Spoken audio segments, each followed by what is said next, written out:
What's up, Oh my goodness, my camera screwed up right out of the gate. Welcome to Normal America Show. Let me.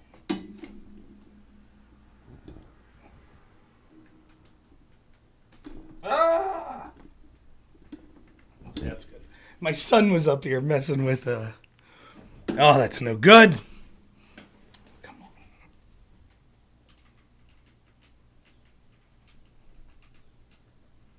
See that? Holy cow. Why am I live at this hour? Yeah, it shows my professionalism, right? We'll deal with this. This will be all right. Welcome to Normal America Show. I'm your disheveled host, robnoerr. Why am I live at this hour? I don't know. I was going to stream last night, and unfortunately, or fortunately, I was having fun with my family and stuff, so I didn't come on. But I've been having some fun with this Burisma story. It's nice to be proven correct after years and years and years of having these debates, and every day more evidence comes out. And some of the characters that I've debated that were the most confident in the absurdity of my conspiracy theories have been arguing with me online, like this Devon Archer testimony somehow proved them finally to be correct, when it's actually done the exact opposite. What the Devon Archer testimony has done has literally proven the central defense of the Biden defenders' quid pro quo in the firing of Victor Shokin to be absolutely incorrect. It has shown that definitively, unless your defense is going to be, I just straight up believe Devon Archer is lying. Other than that, there's no way to defend it. So we're going to talk a little about that. And then what I want to spend most of my time on is there is an hour-long interview with Devon Archer that was done by Tucker Carlson. This is part 2. Part 1 was kind of just a 10-minute preview. Part 2 gets into the nuts and bolts of it. And I want to talk about that. So what I plan on, why am I streaming this early? Just because it was on my mind. I got stuff to do later today. I think we're going to do a little plumbing work because I don't know if I told you the other day, but before I did the kick or keep thing, which, by the way, wasn't that awesome? Didn't I kick ass as always? As always. Rob versus the world, me versus the host, and, several people. I saw that, Fabian, yeah. Sitch's response is awesome. Sitch is great. He's so smart. He's great. We'll talk about Sitch and Adam, and we'll talk about Pisco, and we'll talk about the Destiny crew. We'll talk about all that. So it should be a fun show. I will really want to get into the meat and potatoes of this Tucker interview. But first, let's talk a little about Kick or Keep the other night. If you missed it, you can go and Rumble and check. I'll put the links to all my shows up there, but or to all my channels. But Rumble's probably the best place to find everything in perpetuity because I leave stuff up. The VODs that you see on Kick and Twitch, they eventually disappear. Twitter, it's there, but there's no response. But you can find anything you're looking for from me on Twitter. It's just robnoerr at twitter.com. Although, is it X now? Shit. But Rumble's a good place to find that stuff. So you can see my links there. You can check out that Rumble channel. Basically, the idea of the show was it was ran on Destiny's channel. This guy Q and Destiny were the host of it. It was about politics. It was 8 people, I believe. And each round they vote for a winner until it's down to 2 people. I guess the winner got 100 subs or something like that. I didn't really give a shit about that and knew I wouldn't win because I'm not going to go on a predominantly left-wing platform and have people vote for me when I'm probably top 5 most articulate people that sort of criticize the left routinely or the establishment routinely. So they're not going to vote for the guy that, But I was... Needless to say, Fabian Liberty was the only person on there who would have been on my side. He got kicked round 1, so it was just me versus the world the whole time. Looks like Destiny was typing to Erudite as we were debating, trying to tell her what to say. How'd that go? Just cut out the fucking middleman and let me debate Destiny. I'll crush him too. But I didn't give a shit about that. Let me be clear. What I said at the end of that show, I truly mean. I don't dislike Destiny as a person necessarily. I don't know shit about him. My interactions with him, it's been fine. He calls me a liar. His editor selectively edited shit of mine to make me try to make me look like I was conciliatory on this trans debate years ago. I don't really give a shit about all that. It's just gamesmanship, whatever. I don't care. That doesn't speak to me, to his character, whatever, like that he's like, oh, I really hate robnoerr and want him taken down. I don't give a shit. I don't see any evidence of that. He's helped me out with like little audio shit and stuff like that in the past. Alls I want All I want when I do a platform like that is an opportunity to speak. And in the times that Destiny's moderated, I've had that. Even if he as a moderator jumps in to help the person I'm debating, I don't give a shit. I'll debate 20 on 1. As long as I have a fair amount of time to articulate my position, good enough for me. I don't give a shit. So in that sense, it was okay. And I knew I wasn't going to win. I didn't give a shit. And I have no hard feelings to Erudite. For the record, in case anyone cares about this shit, if someone did send me a clip of Erudite after the show saying, yeah, Rob won that. I know I just won because more of my fans were there than his. But I don't give a shit. I have no hard feelings towards her either. But it was fun. I thought I was funny. But more importantly, I thought that I controlled the conversation, and on the merits of what was being discussed, I was just blowing everyone out of the water. They can't keep up. They don't have anything on specifics when it comes to, like, we talked about free speech and censorship and stuff like that. They didn't have anything. And so I'm not going to relitigate it, but it was fun. The kick or keep thing. If you're new from there, if you saw me there, I enjoyed doing it. And I would go again. I thought it was fun. Now, the testimony of Devon Archer, the last time I had streamed before Kick or Keep, we talked a little about it, but the transcript wasn't released. I was all for releasing the transcript. So let me outline right now a general where we are or where we've been. Hunter Biden works for this gas company, Burisma.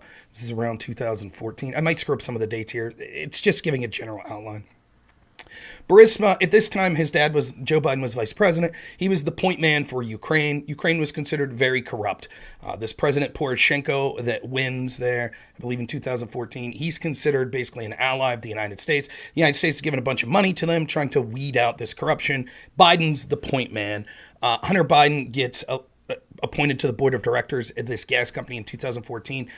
The IMF, the Obama-Biden administration, etc., claims that Burisma and its owner Zlochevsky are corrupt.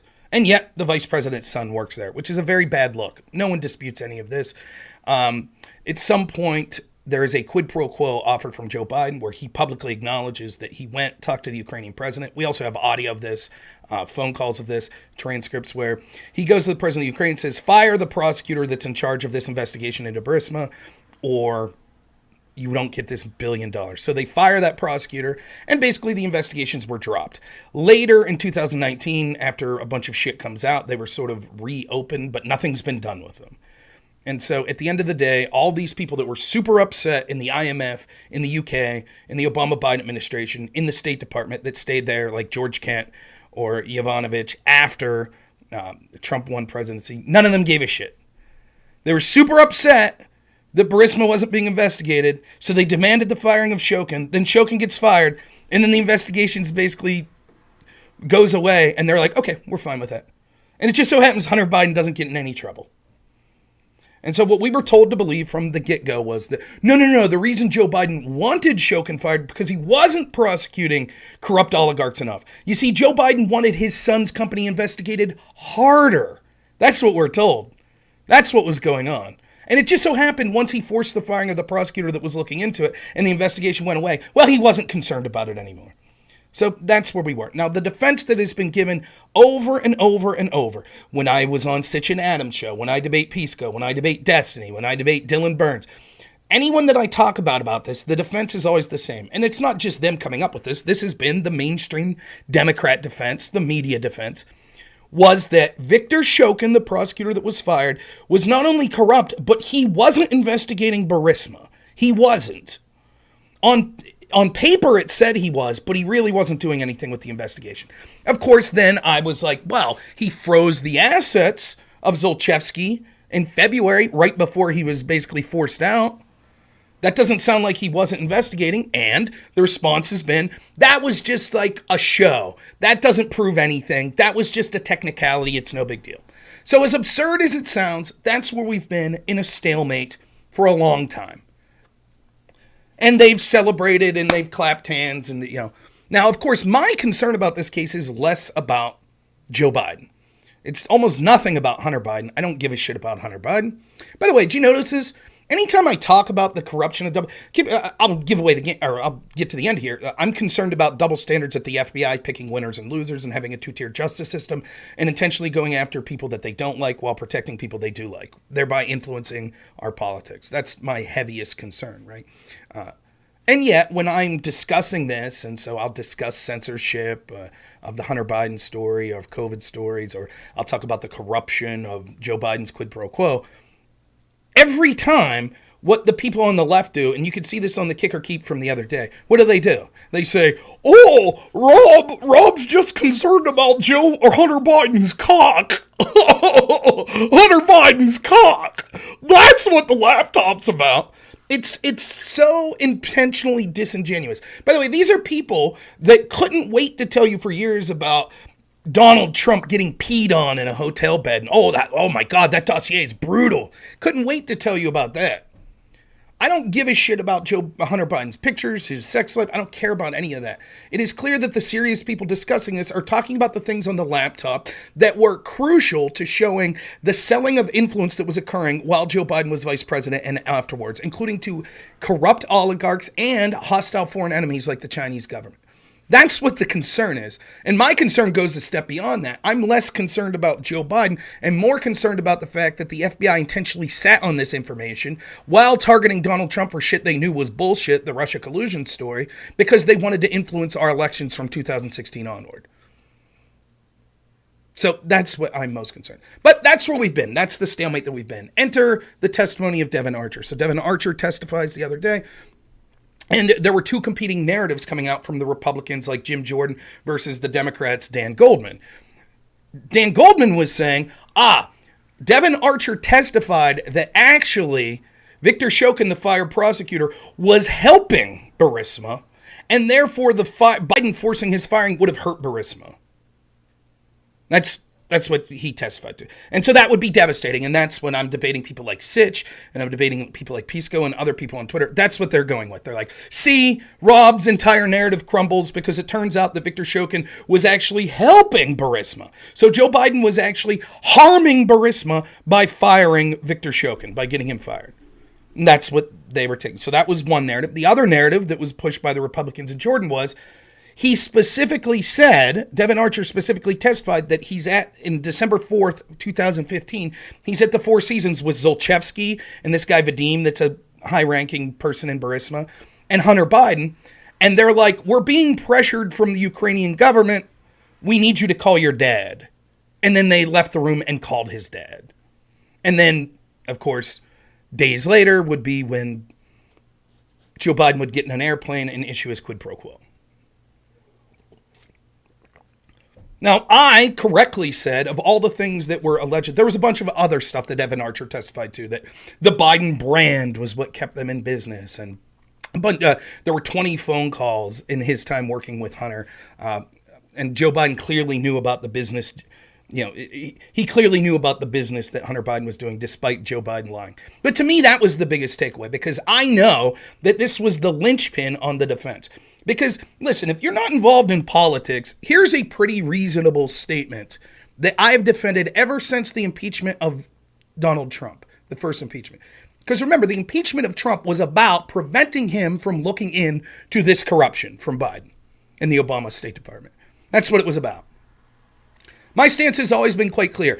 If there was a reason for Trump to look... Thank you so much, Ice, for the subscription. If there was a reason for Trump to look into it, then there's no reason for impeachment.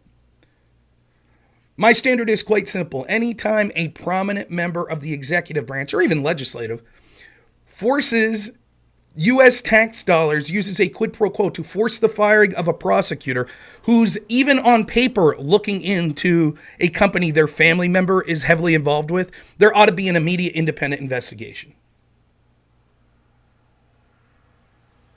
Period. Now, anyone that's remotely nonpartisan would be like, yes, that totally makes sense. And even the people at the State Department and shit have admitted, wow, it looks really bad that Joe Biden's son's working for this corrupt company. Looks really bad. Because the State Department's out there saying, we're pissed off that Burisma's not being investigated. That's what they're saying. So now the vice president's son's on the board of directors of this company. So why wouldn't there be, and it's not good enough to have the same FBI that's a part of that administration look into it. It has to be independent at that point. You wouldn't trust if Bill Barr looked into Donald Trump for giving a quid pro quo to protect his son's business, to force the firing of a prosecutor looking into his son's business. They wouldn't say, oh, that's good, Jeff Sessions will look into it. They demanded Sessions be recused in the bullshit Russia collusion investigation. And yet Democrats have said, nope, that we don't like that standard. We don't like that standard at all. We don't. We don't think Biden did anything wrong. He was just going on with established foreign policy. That's it. And so actually Shokin wasn't investigating. He wasn't investigating. That's what we've been told. So to me, if what mattered, and I'd said this over and over, I've probably talked about this story and debated people on this story. My guess is over 100 hours on this show. So it's hard for me to keep track of when I said what against who I was talking to when I said it. But I've said over and over again, there's two separate questions. There is, was Shokin actually investigating Burisma? Because if he was, then it is absolutely clear that what Joe Biden did heavily reeks of corruption and demands an immediate independent investigation. Period. End of day. Anyone who's remotely reasonable would say, yeah, if he forced the firing of a prosecutor that was literally looking into his son's company, that's really bad. Especially because then afterwards the investigation gets buried and goes nowhere. So they have to hang their hat on, no, there was no investigation. And secondly, proving the investigation isn't even necessary for my argument as to why this would be corrupt. It doesn't matter if Shokin was investigating. What matters is, what did Hunter Biden and his cohorts at Burisma think, and what did Joe Biden think? Did they think there was an investigation? So it could be that Shokin's just sitting on his ass in his office doing nothing, but Zlochevsky's like, oh, fuck, Shokin's investigating me. Call Joe Biden. And Joe Biden's like, oh, fuck, Shokin's investigating Burisma. So if you say now Shokin wasn't really, it doesn't matter if Joe Biden and Zlochevsky thought he was.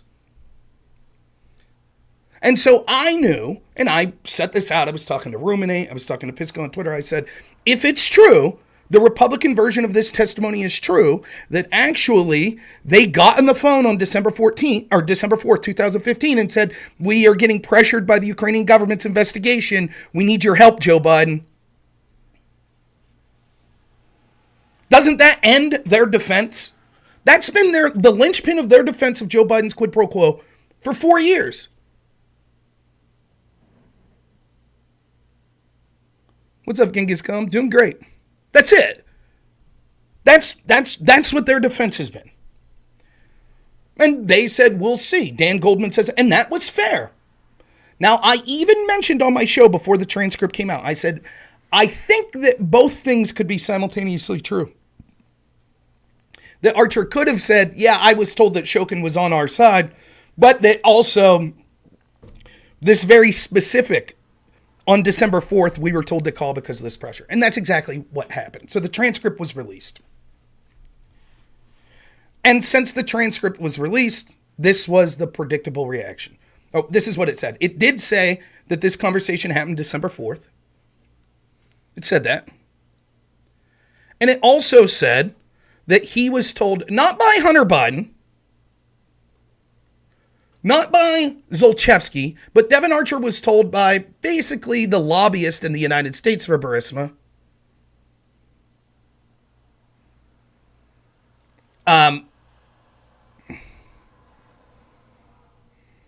One second here. Let me check something.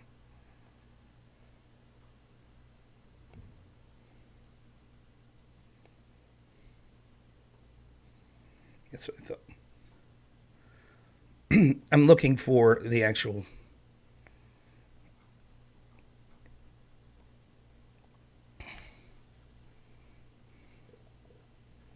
threads here of me talking to people.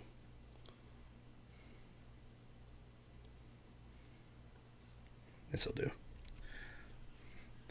But that he was told, we feel there's government pressure, you need to call your dad, and then they called him. Now that's it. That's devastating for their narrative.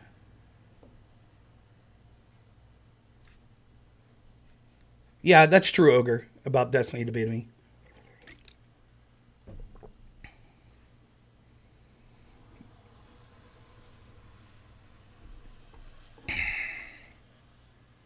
So that's it. That's the debate in a nutshell. Everything that they used is the central linchpin of their defense for 4 years. The transcript of the testimony says, not true. Zlochevsky thought that Shokin was investigating him. And so now they've pivoted. But Pisco and Sitch and all the left, they accuse, just like the Democrat, they got their lesson well from the high-ranking Democrats. They accuse you of exactly what you're doing. So they're saying, the testimony's great for us, and now Rob will pivot. I'm not pivoting. My stance has been the exact same the entire time. Their stance was there was no investigation. Now when this shows it, they say, well, okay, that may have been what he said, but actually, Shokin was there helping them with the investigation. That was the point. That's what he testified to. And so I've been arguing with these people back and forth. And we'll talk about what that means. And then I want to get into this Tucker clip, which I'll get to in a second. So, for example, when I was on Sitch and Adam's show, Sitch made this defense, there was no investigation. I showed, actually, they froze the assets in February. He says, that was just a refreezing of assets. I say, nonetheless, this seems to suggest that the investigation was ongoing. No. No proof, right? So here's Sitch's takeaway from Devon Archer's testimony. Ready? He says, so I'm reading Devon Archer's testimony. I was told to expose Joe Biden as being corrupt. So far, I'm 46 pages in, and Archer said that Hunter admitted he couldn't actually control his father's actions and that firing Shokin would be really bad for Burisma. So some of the strongest evidence of Joe Biden's defense I've seen. And let's see what he says. The announcement of that, guys, but what he's saying do is out of our hands. It could be really a good thing, create a good expectation. Mr. Archer, wait, I think I can't guide my father in what he's doing. That's true. Archer said that. So yes, the narrative was spun, quite frankly, just to me and remember it, that the narrative was spun to me that Shokin was under control and that whoever the next person was brought in was, the fact that the narrative spun to me, that Shokin was being fired was not good because he was under our control as it relates to Mikula. So that's it. That's the big brain, that's where they stop reading. So Sitch, who said there was no investigation, he reads these two parts and says, that's it. Now, if you go deeper, as you can see in my discussing this with people, what he's saying here is, and it was evident to me what he was really saying. He's very careful. He's saying the narrative spun to me. Now think about this. December 4th, Devon Archer sitting at the Four Seasons with Zlochevsky, with this guy Vadim, who's an executive head secretary at Burisma, and with Hunter Biden. This is what the conversation was. Well, let's finish this conversation I'm having with Sitch here.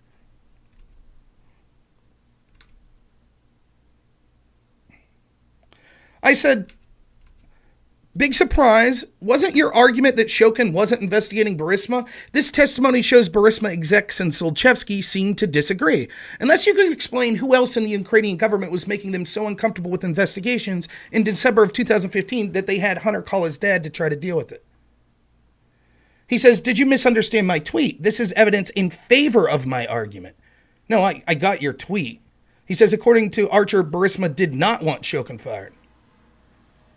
I respond, your defense of Biden's quid pro quo when I was in your show was that Ukrainian investigation into Burisma, led by Shokin, wasn't active. This testimony shows that in December of 2015, Zlochevsky was so worried about the investigation, he had Hunter call his dad. Archer then says he was told by random people at Blue Star Strategy, not Hunter or Zlochevsky, that Shokin was on their side, basically. Says he doesn't know if that was true. But again, why did Zlochevsky want Hunter to call his dad to deal with Ukrainian investigations if the investigator was on their side? Now, let me tell you what I knew was most likely the case and why I'm wording it this way. It is clear by the way that Archer keeps saying the narrative that was spun to me. Think about this. On the board of directors of Burisma is Devon Archer, is the president of Poland, and a bunch of other people. Now, let's say for a second that you're Burisma, and that you're lobbying to Joe Biden and to people in D.C. to get rid of this fucking prosecutor because he's bothering you. Would you tell everyone in your team, hey, We're corruptly lobbying Joe Biden to force use U.S. dollars to force the firing of the prosecutor looking into us. Would you do that? One of the reasons you might not do that is because someone like Devon Archer could get charged with a crime somewhere down the road and then say, I have some interesting information about a bigger crime. They told dozens of us on the board in these meetings, yeah, we corruptly lobbied Joe Biden to force the firing of this prosecutor because he was after us. Of course, what you're going to say to as many people as possible is, oh no, this is really bad for us. Joe Biden's forcing the firing of this prosecutor. Oh, geez. Of course, that's what you're going to say. Because everyone who's paying attention is going to be like, okay, there's this investigation into Burisma by this guy, Victor Shokin. And then Joe Biden's son works there. And then Joe Biden's son calls his dad. And then Joe Biden issues a quid pro quo to force the firing of the prosecutor. That looks really fucking bad. So they're already setting the defense. Actually, this is actually bad for us. It's actually bad for us. Oh, geez. Oh, geez. Which is why Archer's saying in the testimony, the narrative that was spun to me, and he also says in the testimony, which you can see if I go to a conversation I had with Pisco, he says like, look, I was kept in the dark about this shit. And you can tell when we get to the interview with Tucker today, basically what happened was this. Devon Archer was hired probably because he was partners with Hunter Biden. But the way they're spinning it to Devon Archer isn't that. They're not just saying, dude, shut up and take your fucking money. We just want Hunter. That's not what they're saying. They're like, hey man, we're looking for you to go out there and get investments for us. Use your connections and like see if you can get investments. His job's not lobbying. Devon Archer's job wasn't going to Joe Biden or going to Nancy Pelosi or going to Mitch McConnell and saying, hey, can you help us out here? That wasn't his job. He wasn't connected to that. He's a finance guy. That's what his job was before. That's what he's doing. Now, they didn't really give a shit about that, in my estimation, as you'll see in the Tucker interview. Zlochevsky didn't give a shit about that. They knew he knew a name. And so along with Devon Archer came Hunter Biden. So with Hunter, they're like, okay, dude, we need you to talk to your dad. But they're not telling Devon Archer that. And Archer admits that. He's like, they kept me out of the fucking loop on that shit. So he would hear shit on the periphery. You know, he's sitting at dinner with them and they're like, hey, Hunter, we got to call your dad about this pressure we're getting from the Ukrainian government. But then they walk away and talk to Joe Biden. He's not in on that conversation. And then when they're like, yeah, we called Joe, he's doing great, blah, blah, blah. What they're telling him, along with everyone else on the board, is, yeah, man. Because you're on the board, you're thinking, Jesus Christ, they got this prosecutor fired? Wow. And they're like, oh, that's actually bad for us. We'll take care of it, but keep doing your job. It's clear that's what was being said. They're covering their ass. If you were a corporation, at the top of the corporation, you're engaged in fraud, you're not going to tell everyone on your board of directors, by the way, we're committing a crime. You're not going to do that. You'll say the opposite. You'll say whatever you can so that you know if you're asked questions in the future, they'll say, well, I was told X. This was the explanation given to me. Of course, that's what you're going to say. What matters is, and Devon Archer even says, I have no way of knowing if that was true, that Shokin was helping us or not. So what he was told by people in D.C., not by Zlochevsky, not by Hunter Biden, is less important, though I'll admit that you could use it as possible evidence to speak to the defense of Joe Biden, but it's far less impactful than saying, on this date, on December 4th, 2015, I sat in a room with Zlochevsky, who told Hunter Biden, we're worried about these Ukrainian investigations, call your dad. Because if it was true that Shokin was on their side, why the fuck would Zlochevsky say that? Like, look at it this way. If Merrick Garland, the head of the DOJ, is investigating Trump's business, but Trump has successfully bribed Merrick Garland. And he knows that Merrick Garland's just making it look on paper like, yeah, we're investigating Trump. But at the end of the day, because he's being bribed by Trump, he'll say, oh, nothing to see here.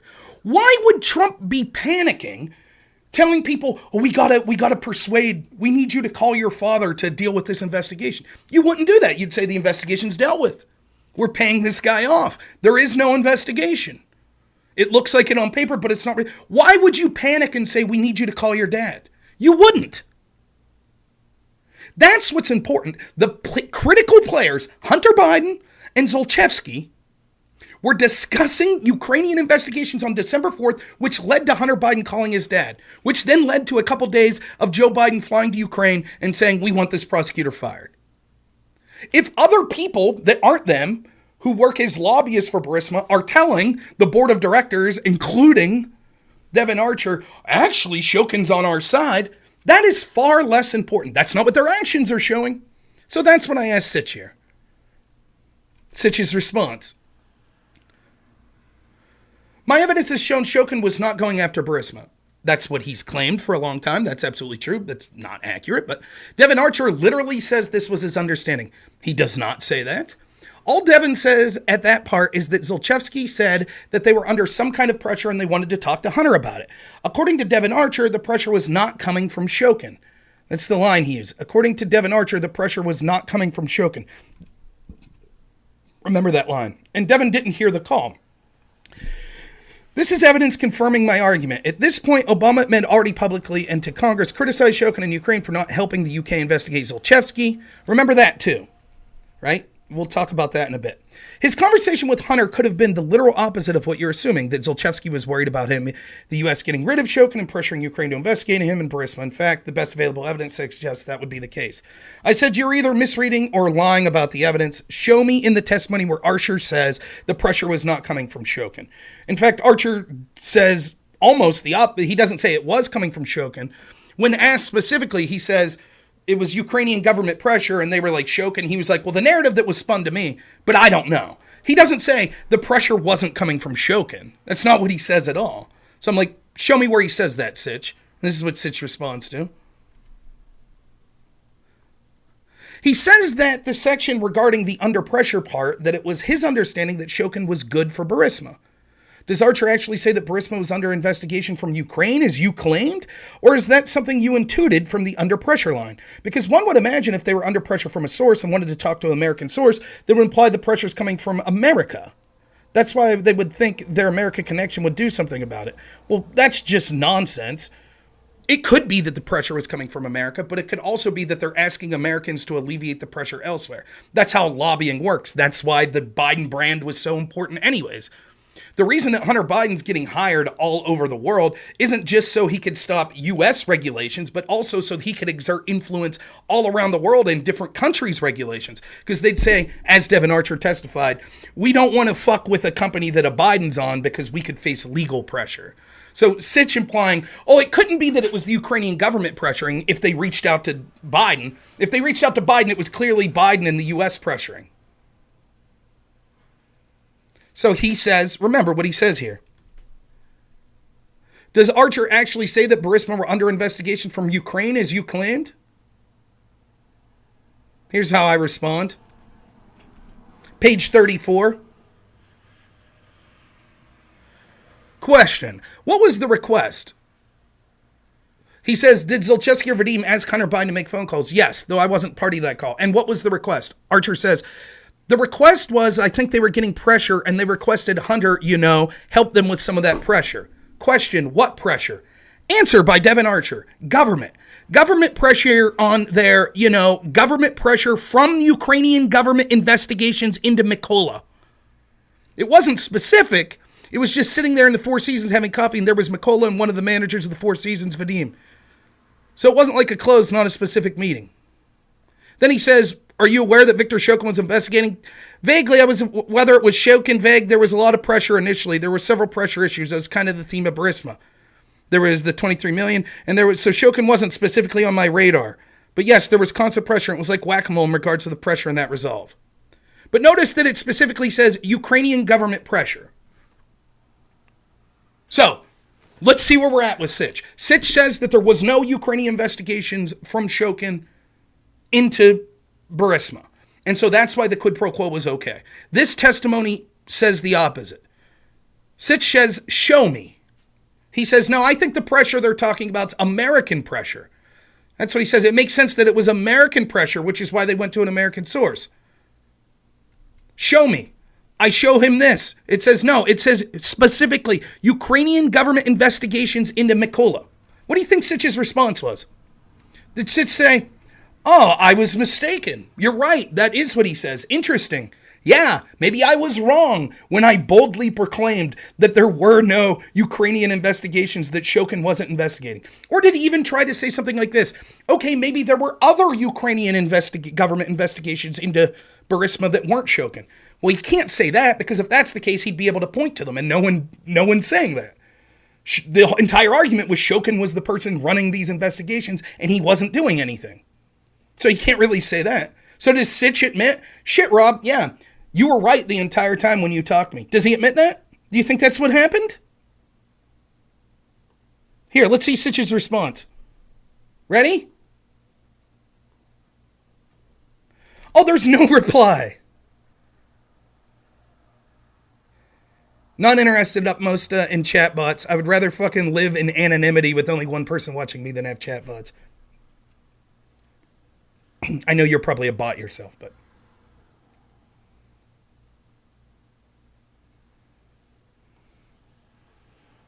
Now remember, how did Sitch start off this tweet exchange? What was his first tweet? I'm reading the Archer testimony. So far, I'm 46 pages in.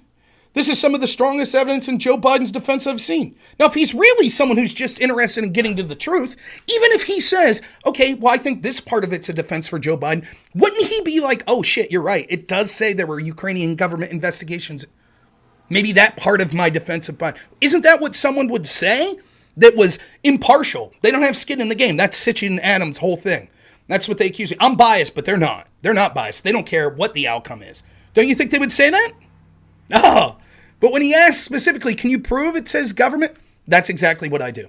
And much is the same of my conversations with Pisco, which I could go through them, but I'm not going to, because I think it's important to get to the Tucker interview. But it's the same type of shit. Oh, it doesn't matter if there was this perceived investigation. It doesn't matter. That was Pisco's entire defense. Now he's pivoting. His entire defense was there was no Ukrainian investigation act. In fact, he actually, when I said that was Pisco's defense, he actually makes a point to say, Rob's being disingenuous. I never said there wasn't a de jure investigation, but there wasn't a de facto investigation. Now, I'll admit to being someone with not a very good vocabulary, and certainly not someone who's versed in the language of legalese. But in general, what he's saying here is, Pisco's saying, oh, Rob, I never said there wasn't an investigation. What I said was, there's an investigation on paper, but there's actually no actions being taken. Okay, well, if there was no actions being taken, why on December 4th, 2015, is Zlochevsky saying, I feel pressured from these Ukrainian investigations? Call your dad.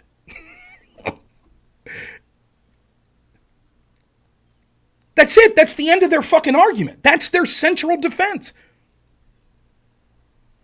So they have to pivot, which is what Pisco does. Oh, well, he also says, though, that he was told that Burisma wanted Shokin to stay. Right, not by Zlochevsky. Again, we go back to, if that's the case, then why was Zlochevsky saying this on December 4th?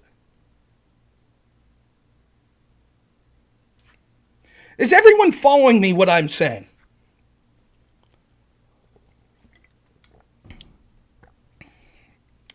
You say talk about it in limit. Can anyone figure it out? Or is anyone confused? Because I'll happily, I don't know if I'm thinking of this or talking about it because I've invested so much time into it that I'm skipping over shit. So I hope this is, but that's where we were. Yeah, shit's corrupt. In a nutshell, that's where we were. Now, I really wanted to talk to Pisco yesterday. I really wanted to talk to anyone, right? And the reason was, I knew that Devon Archer's interview with Tucker was be coming out shortly. And I heavily suspected, didn't know for sure, but I heavily suspected that when they asked Devon Archer, like, dude, you testified that Shokin was actually under the thumb of Burisma, did you know that? I suspected he was going to be like, well, that's what I was told. Wink, wink, nod, nod. And that's exactly what happened. So the one line that they're using to defend Biden from the Archer testimony. Notice they haven't said Archer's just a big bullshit liar, which is the genius of this whole thing. They can't say that because they get their sound point. This is what happens, right? They understand that the average person doesn't have the interest or the time to look into this shit in depth. So all they need is one soundbite that they could then feed to their corrupt fucking propagandists in the media and just push over and over and over and over and over and over again. It's what they did against Trump. Trump said Nazis are good people, Nazis are good people, Nazis are good people, Nazis are good people. Well, that's not what he said. When you look into it, you see that's not what. But it doesn't matter. They got the soundbite. They could push it out over and over. All they wanted was the soundbite from Devon. Oh, Devon Archer says he was told that Shokin was actually in the pocket of Burisma. So that's what Dan Goldman goes out there and says. Oh, actually, this was bad for Burisma. It doesn't matter that nothing will be done about it. One of the reasons nothing will be done, Roy, is because the average person doesn't understand and isn't outraged by it. You're right, nothing will probably be done, but I'm winning the fucking argument here, and hopefully over time you can convince enough people that's the only chance we have of possible change. But you're right, the Republicans ain't gonna do shit. I don't have time for that DZ drunk. We're going to focus solely on this story today. So that's where we're at. The defense they've used for years, Devon Archer testified, but they got this one sound point. And it's like, well, if that's true, first off, that wasn't Zlochevsky saying that. That was just randos in D.C.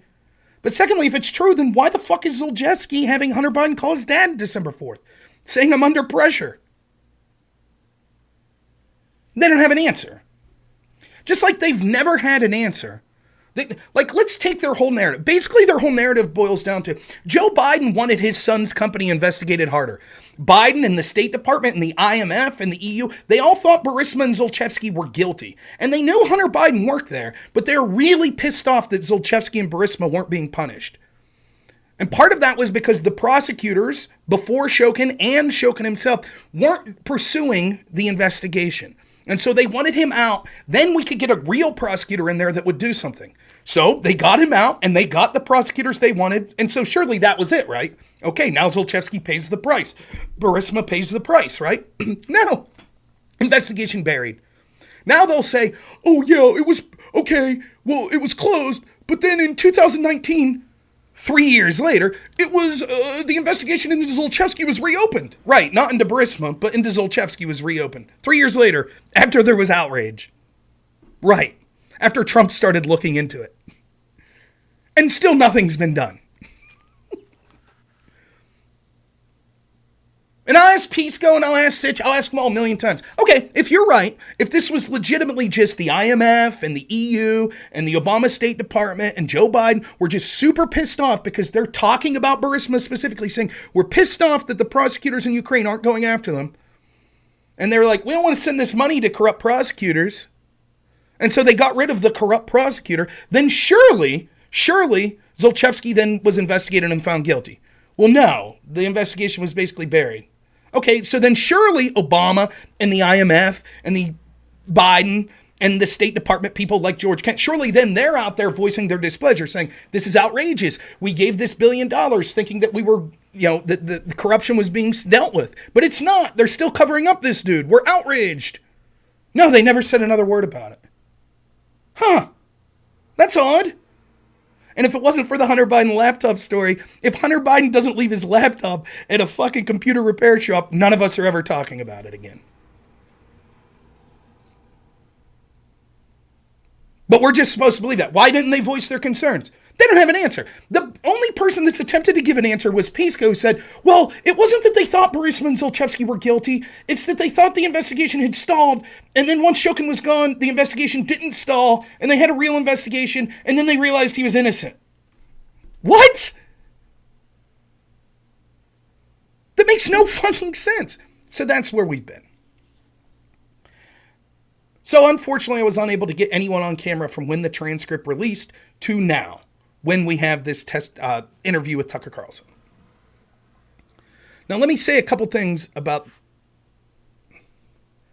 So we're talking about part 2 of the Devon Archer interview with Tucker Carlson. Let me say a couple things about this before I start. First, Twitter and X is literally the best news platform that exists right now. the stories that are breaking, the actual people that are independent thinkers find important to look at, are almost exclusively on this platform. And the reason for that is because the mainstream media are no longer media, they are just propagandists. So at this point, we have citizen journalists or people, individuals talking person to person that are breaking these huge stories. That's one. Secondly, Tucker Carlson is the most important figure in the media landscape today, and it's not even close. His interview the other day that got him fired from Fox with the Capital City Police Chief is incredible, and we'll talk about that at some point. He's doing long-form interviews, talking to people at an hour at a time. He's challenging the orthodoxy of both the rest of the people that were on Fox and the people in all the left-wing media. He is literally the most important media figure out there, like him or hate him. It is amazing when you think about all the figures involved in all of these stories surrounding the Biden corruption. Remember, Hunter's the one who interviewed Hunter Biden's business partner, Tony Bobulinski. That interview alone, which occurred on the eve of the 2020 election, is devastating for the Biden administration. Absolutely devastating. A business partner of the president's son acknowledging that the laptop was real, despite what former Intel agents were telling us, despite what the Intel agents were telling social media to censor it. He's saying, no, the emails on this laptop are real. That Hunter Biden was collecting a bunch of money from hostile foreign interests like China. And that the big guy that was getting 10% was Joe Biden. If that had been a business partner of Trump's son, giving those bombshells that impugned Donald Trump, it would have been the biggest story in the world. The guy would have been brought in front of CNN and ABC and CBS and every news outlet in the world. But Tony Bobulinski, only Tucker interviewed him. No one on the left even was like, yeah, let's sit down and interview him and poke holes in his story. They didn't do it. They ignored it. It's such a ridiculous bombshell, and yet we just don't talk about it. It's like, and that's what'll happen with this story as well, with Devon Archer. There it is, and everyone's like, oh, yeah, no, whatever. No big deal. Now we have this Devon Archer. Why isn't every news outlet in the world scrambling to talk to Devon Archer? Why aren't they? Only Tucker? He doesn't even have a show on cable news anymore. He's on X or Twitter. That's it. So I just wanted to say that. I also want to say this about Tucker Carlson. I find his interview style to be masterful. Now, we're not going to play the entire thing. The first 12 minutes of this is literally Tucker Carlson just talking to a dude about his life. Where'd you grow up? Were you wealthy? How'd you meet your wife? You went to Yale, played lacrosse? Cool. He talks in a conversational tone. Like, he actually says, like, nah, that's bullshit at one point in this interview. I've never heard an interviewer of this scale, like arguably the biggest media person in the world, talk in a way that my friends talk. Talk in a way that the people in my community talk. It's also masterful in that I think that he comes across as very genuine, and that's very important for the person you're interviewing. Put yourself in Devon Archer's shoes. He's going to jail. He's going to jail for all sorts of shit, money, shoveling money around and lobbying type, or shit like that, I don't know the specifics. So this dude's basically fighting for his life. And he's also out there basically giving testimony that, well, he still admits he's friends with Hunter Biden. He likes Hunter Biden. So not only someone that was his close friend, but also arguably one of the most powerful one of the most powerful families in the world. And he says that his family's gotten death threats. So you got to be incredibly nervous. And so for Tucker to be able to make the conversation, the interview more, less cordial, I think actually helps get to the truth of the matter. Because it's as if Devon Archer's talking to his friend about this situation, as opposed to having this formal interview. Now, I'm going to do several things. First, I'm going to link. Oh, there's one other thing I want to say before we get going. it's been an hour and a half when I started this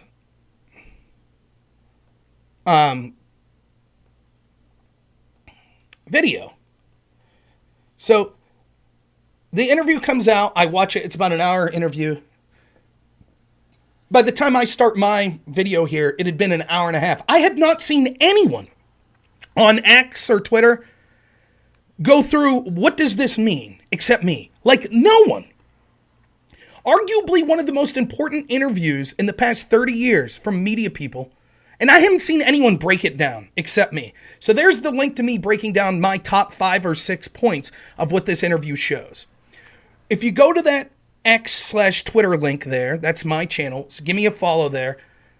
Please retweet that, because I think it's important that people see exactly why this interview is important. But also you will see that linked there, I quote tweeted the interview itself, so you could watch the interview yourself. Now, for the sake of time, I'm going to watch the interview at 1.5 speed. Wow. Yeah, and we're not going to start at the very beginning. We're not going to hear about Devon Archer's time in college and how he met his wife and things of that nature. Maybe we're going to do that.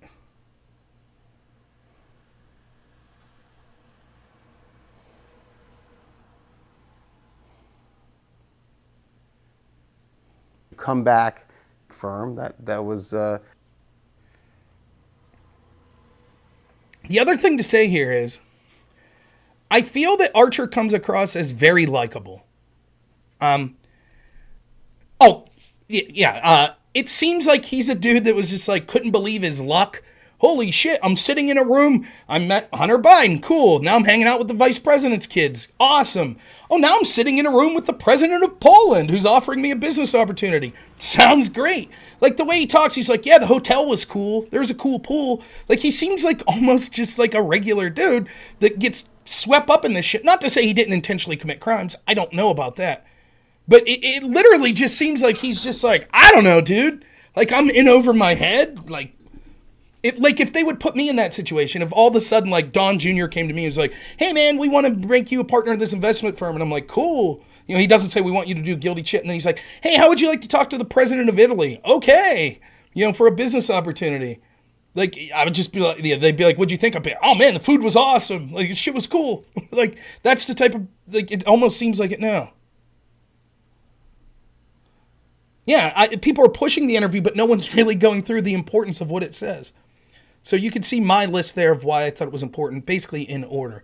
So we're going to start about 10.5 minutes in. It's going to be played at 1.25 speed, and we're going to try to get through this. I think it's incredibly important. I hope you agree with me. And it's devastating to the narrative. So remember, now we're in the narrative. The testimony was released, and the narrative is, but, you know, Burisma was just, they had Shokin under their thumb. Keep in mind, that's the most important thing to remember with this interview. All right, well, let's start. I got to put my headset on, obviously. Okay.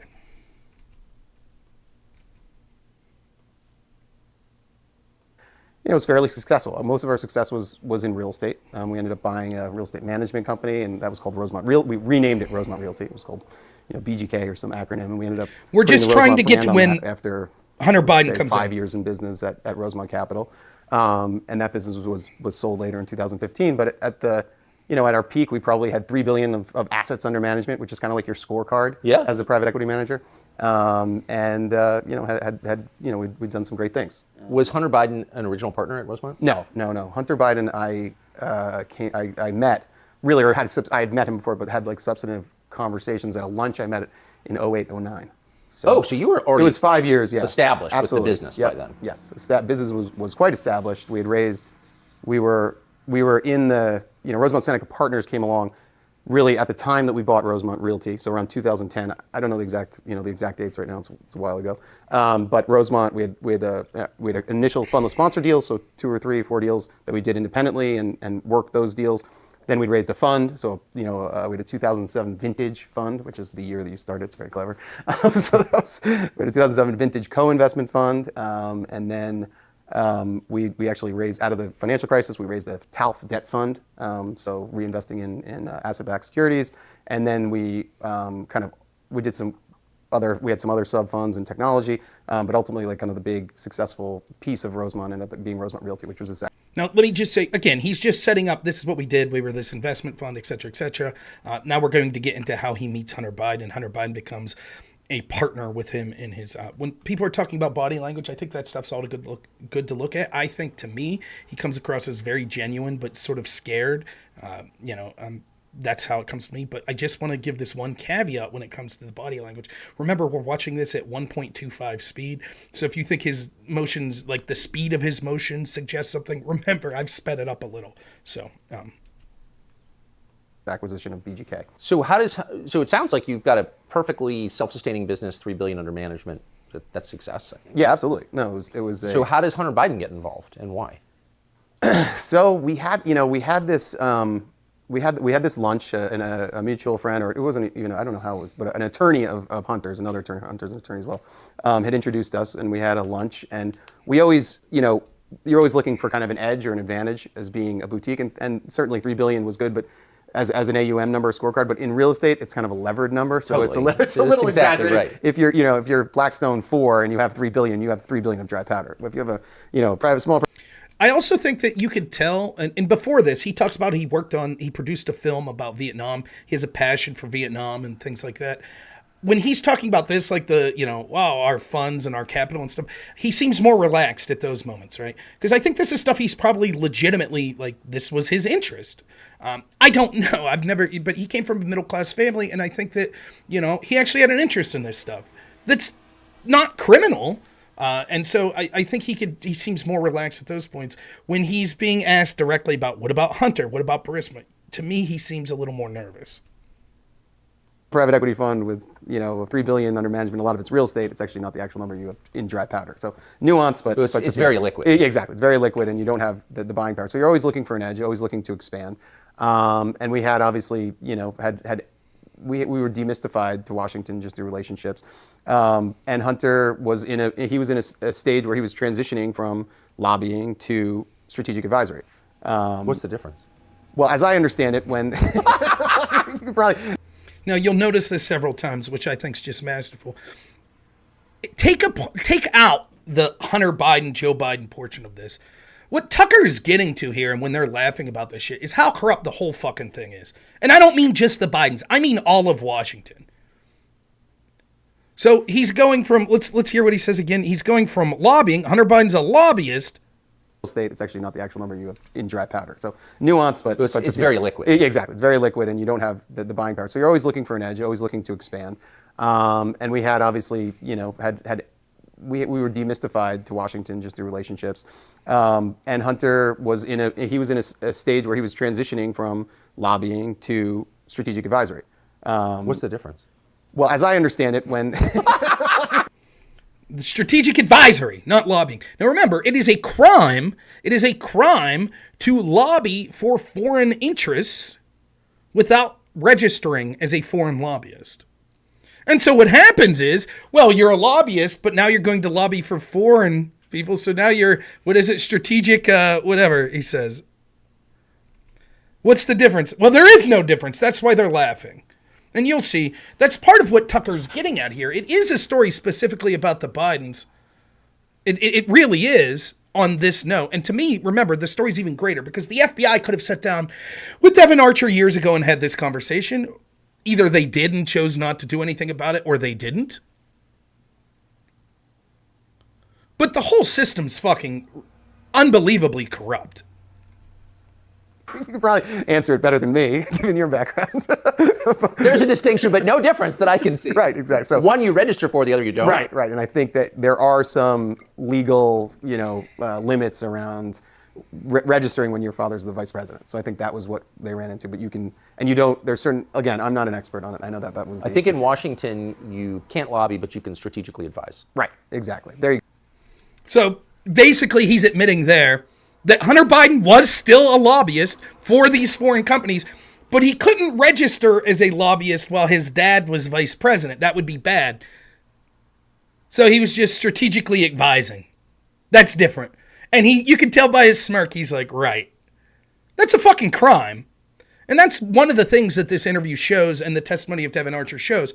Hunter Biden, despite the fact that it was completely obvious, it had been denied every time I debated someone that Hunter Biden was actively working as a foreign lobbyist. That's a crime. Now you might say, but Rob, that's a crime that occurs all the time. Absolutely agree. Tens of thousands of people in Washington are constantly doing this, working as foreign lobbyists without properly registering. And it is a crime. And they choose not to target them. Unless they're connected to Trump. Then they target them, like Paul Manafort. He went down for FAR violations. Now, what would I say at the time? What did I say? I said, I have no problem. I think there's far too much foreign lobbying that occurs in Washington. If we're going to start arresting people and you're starting with Manafort, fine, no problem. But let's go after the other people that do it as well, right? Like, for example, Manafort worked with Hillary Clinton's campaign managers group, the Podesta Group.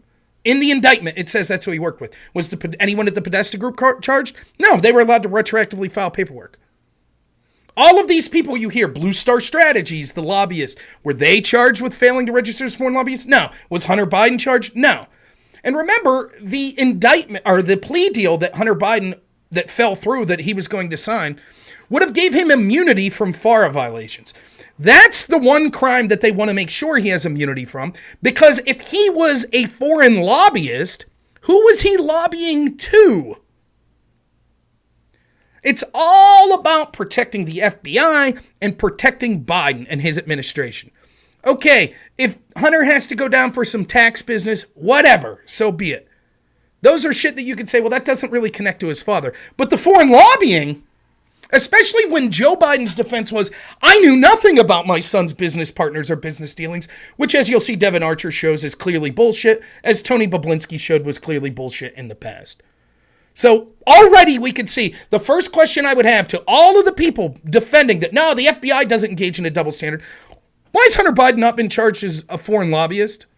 They've known this since 2015, 2006. It's been public. The New York Times was doing, why wasn't he charged? And they'll say, well, there's no double standard. We don't know. You go strategically advised, right? It's good. So what was the business that you imagined him helping you with? The core business, what we really hoped for was raise introductions to capital, to raise more capital, right, and deal flow. So the things that make a private equity fund successful, whether it's in real estate or asset-backed securities, or just going out and looking for operating assets, it's finding unique deals, and then finding the capital to actually invest in those deals and make them worth more money. Right? Exactly. But you got to have the dough. Right. You got to have the dough. So I think in the back of our minds, the initial strategy was, okay, we can expand our network exponentially. Hunter and his strategic team know, tons of folks, and it's a whole new world of high net worth individuals, family offices, institutional. And this makes sense from Archer's point of view. You're starting this investment firm, right? If you can get the vice president's son on your team and you're going to investors saying, would you like to invest money with us? That's clout, having the vice president's son on your team. It opens you up to all of these rich people, all of these powerful people that are going to rather talk to you, because the vice president's son's your partner, than they would maybe a similar investment firm down the road. So I don't blame Devon Archer for wanting Hunter Biden as a partner. Pension funds, which was a huge one that we thought that we could crack, that never materialized. And yes, and so that was the genesis. But on paper, what we looked at was like, okay, why are you kind of teaming up this? And there was no investment in it. It was Rosemont Seneca Partners was kind of a dovetail concept. It's not like we didn't fund it, nor did they fund it. We just said they had their strategic advisory business, we had our private equity business. Let's combine forces, expand our network, and maybe get some help. Or maybe when we talk to a strategic asset that's selling, we had a company that sold body armor, for instance. Maybe we could get a military contract because someone in D.C. knew the Pentagon people. I mean, it's just simple kind of connecting the dots. It is, but if I can just, and this is not a criticism of you, because I lived there, I didn't see this either. But if you're looking for money, Washington logically would be the last place you would go. Right. I mean, you go to New York, or maybe Los Angeles, or maybe Dubai, or Milan, or places where people do business. Washington's not about business, it's about governance. Right. It's kind of weird, isn't it? And maybe a sign of deeper corruption, that Washington is like the place you go to raise money. Yeah, I think where we were in this, in kind of the, in the world of private equity. We're a very small private equity fund at the end of the day. So the network that you're going to is more family office, high net worth individuals, and then maybe you get a breakthrough with a pension fund. So I think the fundraising elements of linking up with Seneca Partners was really that, but we took advantage of all, the kind of strategic advisory work and the network that they had to promote to the assets, to promote to the other people that were raising money from. Say, oh, listen, we have a DC office. We know how to operate. But can I just ask? This is not related to you. Yeah. You were not able to get pension money, right? No. But do you believe, having operated in this world, pension funds are some of the biggest investors in the world? Absolutely, they are the institutional investors. Exactly. Yeah. Do you think that political leverage allows people to get investments from pension funds? I mean, clearly it does. In the world? In the world, yes, absolutely. Unfortunately, we were not able. But you weren't able to. But like the idea that a pension fund would make an investment decision based on political calculations is like the definition of corruption, isn't it? Yeah, I think that. I think there's an entire world and business that's been focused on trying to create those lines of demarcation. I mean, it's. And that's what I'm saying. This outside the Biden thing, outside of that, just when you listen to what they're saying here, the way that this works. And I'm just some fucking, dude, I'm a guy living paycheck to paycheck. I'm making $20 an hour for the first time in my life. I'm not a wealthy person. I'll probably never be a wealthy person. I'm fucking happy. I ain't missing many meals, right? I'm paying my mortgage. I'm doing all right, But I don't know the first damn thing about how this works. And think about what he's saying. Like, if I just try to process this, they're looking to get investments from pension funds and things like that. And instead of going to where the money is in places like New York, you go to DC. Why? Because these big pension funds and stuff, like your pension that you're working for, my pension that I'm working for, the people controlling those are investing, not because they're like, here's an excellent business opportunity. They're investing because it's like, oh, we think that this political group will do good and that will benefit us in the future because of the politics that they issue. This is why I've always said the lefties that say that there's a problem with money in politics, they're not wrong, but the problem is that the politicians are big enough that they're actually able to pick winners and losers with their regulations and things like that. They wouldn't be lobbying in Washington if the vice president or if the congressperson didn't have the ability to help them with regulations. And so it's this open secret that everybody knows is horribly corrupt. All of the media people know it. All the people in DC know it. All the politicians, Republican and Democrat, know it. But no one ever talks about it. No one. And it's why so many of the wealthiest communities in our country are located around the DC area. Because our government is so big and controls the flow of money so much, that's where the money goes and stays. And it is corrupt. It's one of the biggest. I mean, all the pension managers. I mean, it's a whole world. It's a bigger discussion. But yes, obviously, that would be the ultimate form of corruption. So just to sum up, what I think we're hearing so far is that you're on a pretty conventional business track. Correct. You're working for a big bank at first, and then you decide to move into this burgeoning private equity world, which really was exploding at the time. And then at some point, having gotten the business off the ground and it's succeeding, you look to Washington for opportunities there. Right.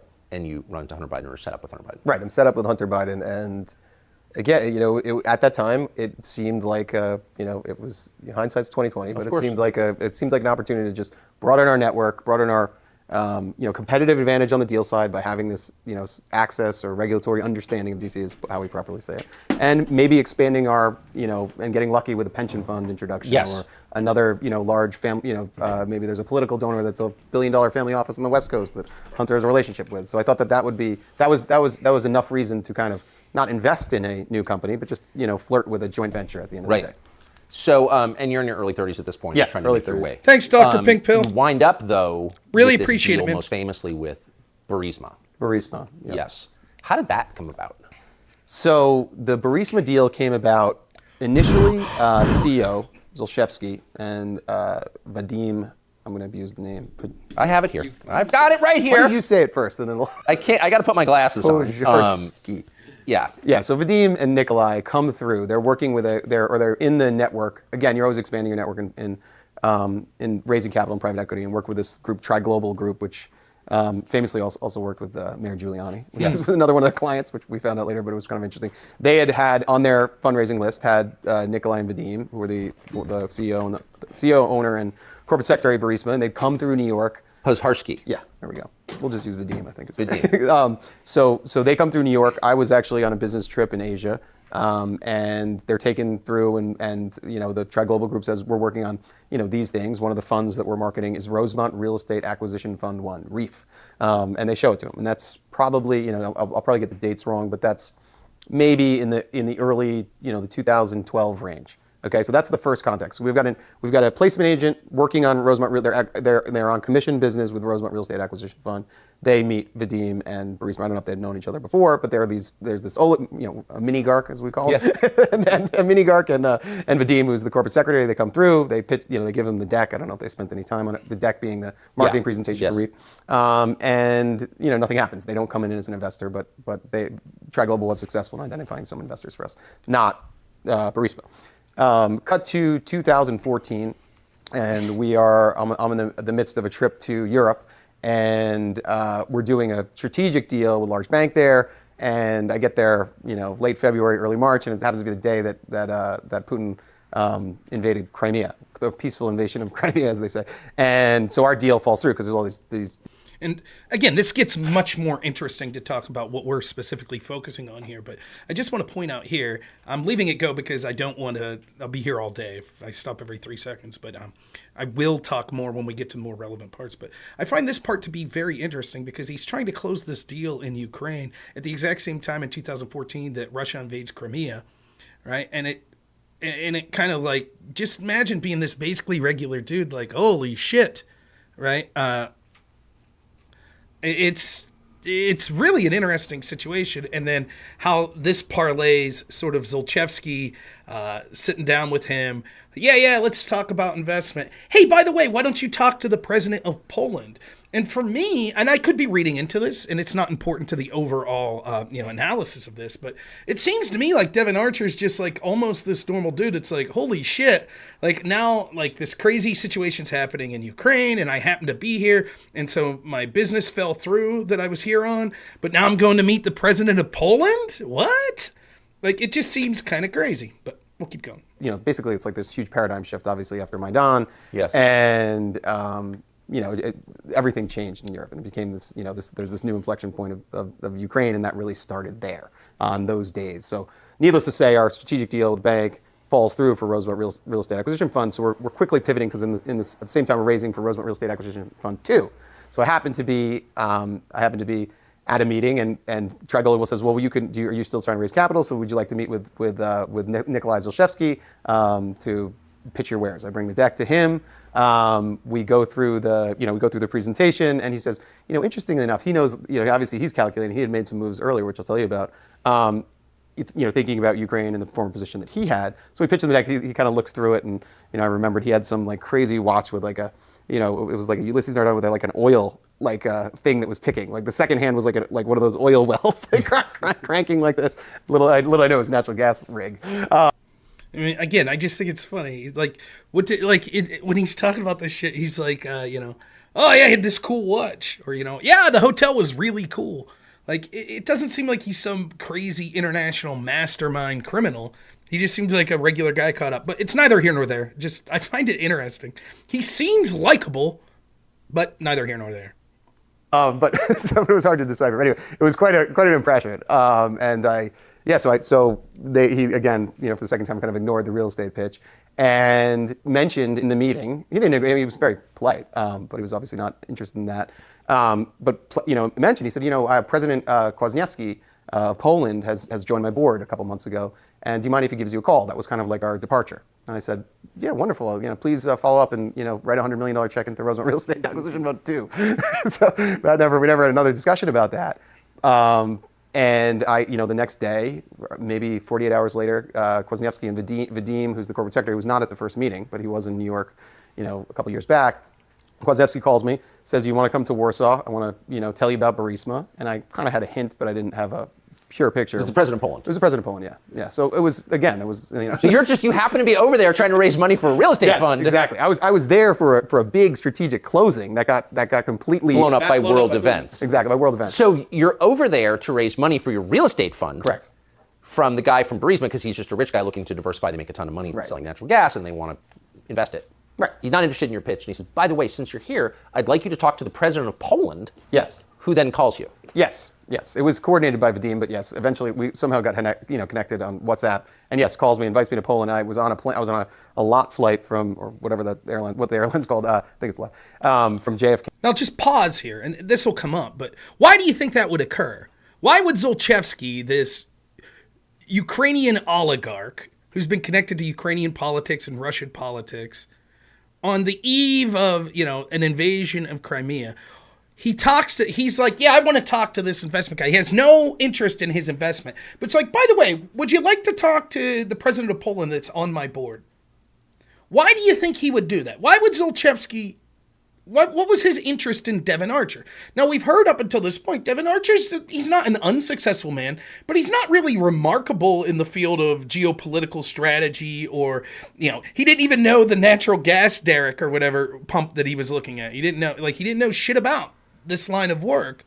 So what about him stood out to Zlochevsky that made him say, I want this dude to talk to the president of Poland and join my board of directors? What was it about him, do you think it was? Now, Devon Archer, probably from some sort of personal pride and some sort of, being in the situation, I think he's going to defend himself and say, well, I think I'm kind of talented. But you know why. You know why they wanted Devon Archer. Because his partner was Hunter Biden. That's why. They wanted a connection to the vice president of the United States. That's why this seemingly serendipitous interview occurs. Yeah, I'll listen to your pitch. Yeah, I'm not really interested. But hey, I tell you what. Why don't you talk to the guy on my board that's the president of Poland? Why don't you go over there and talk to him? And then the executive, Vadim from Burisma, is like, yeah, we'll set that up. We'll get you on a WhatsApp with the president of Poland. And you can tell that he's kind of like, wow, stars in his eyes, like, really? Okay. Within a couple days. And I flew directly to Warsaw for 36 hours, sat down with Kwasniewski, and he said, listen, we've got a great opportunity, energy independence for Ukraine. This company, Burisma, I joined the board. We've looked at your profile. I know, you've got Rosemont. You can raise, and the idea was to raise outside capital for Burisma. So they were like, come join the board. It's a very high paying opportunity. It wasn't, we didn't talk details on that. And notice it's important there. He says the reason he was being hired was to raise capital. So he was not being hired as a strategic advisor / lobbyist. He's being raised to do the same shit. Put together pitches, go talk to other large investors and say, invest in Burisma. But there's literally tens of thousands of people more qualified they could have got to do that. But he's not on the lobbying influence peddling portion. That's why he's being hired. That particular meeting, but he's like, trust me, and there's a chance to build an equity position in this business, and this could be, the next Exxon of Ukraine or whatever. I think there's some discovery emails that talk about that. Yeah. So well, why wouldn't it have been? I mean, it was a real company. Exactly, real company, incredible management team, new age equipment. But why you? Why me? Because I was a bereaver. You're a true believer, huh? I wasn't. No, why me? No, it's just interesting because you're raising money for a real estate fund, but then the guy from the natural gas company says, talk to the president of Poland about joining the board of our natural gas company. Right. Was Hunter Biden mentioned at all?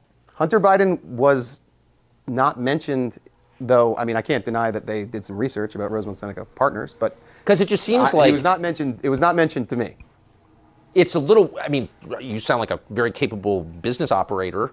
But not someone who specializes in the energy sector. No, I've had a diverse portfolio. Right. Well, now you know a lot about energy. I do, yeah, but then. Agreed. I had one energy investment that we had made in Texas, but that's true. I'm certainly not by any stretch of the imagination an expert in excavating natural gas. Right. But the president of Poland is asking you to join the board. I mean, by the way, lots of weird things happen in life, but I just kind of suspect that maybe this was all about getting Hunter Biden involved.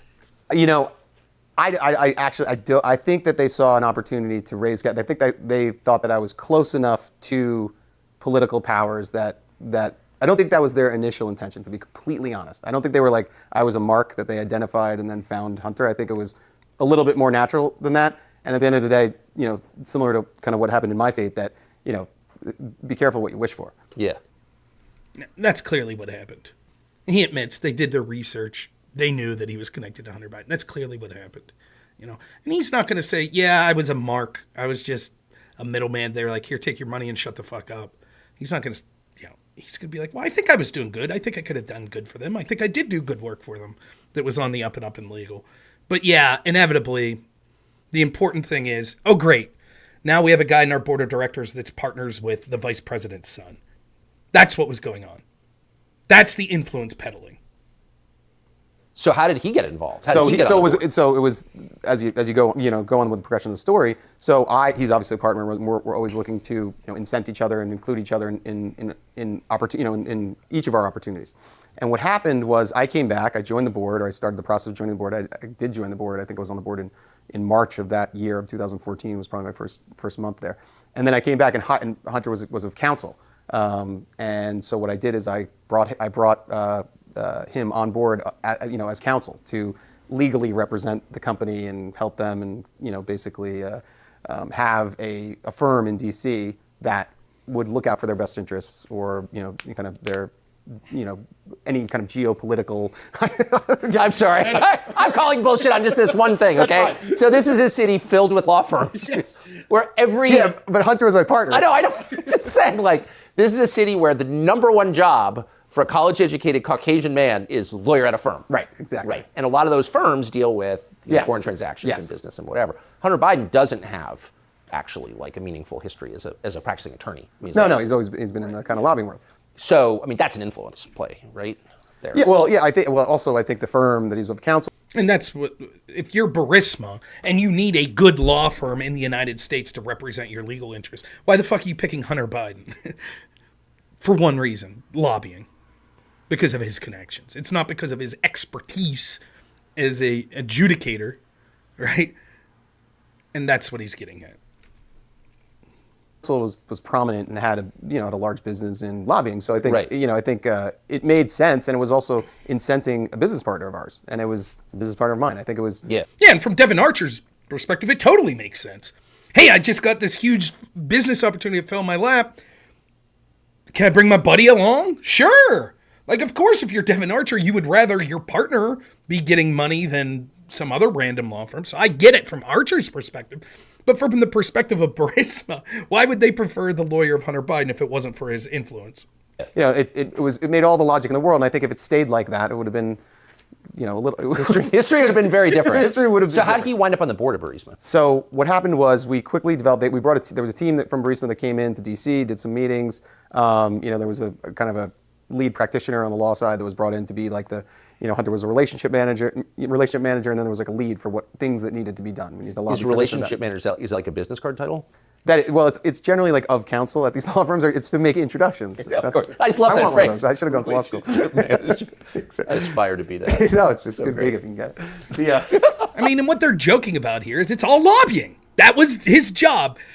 Hunter Biden's job was to introduce people from Burisma, a company that we're told by his father was a corrupt company, and to introduce them to politicians and influential people in the United States. That's fucking lobbying. It's always been obvious that's what was occurring. It's always been obvious that the FBI would be able to find evidence of this if they wanted. They chose not to. Remember, they charged Paul Manafort with failing to register as a foreign lobbyist.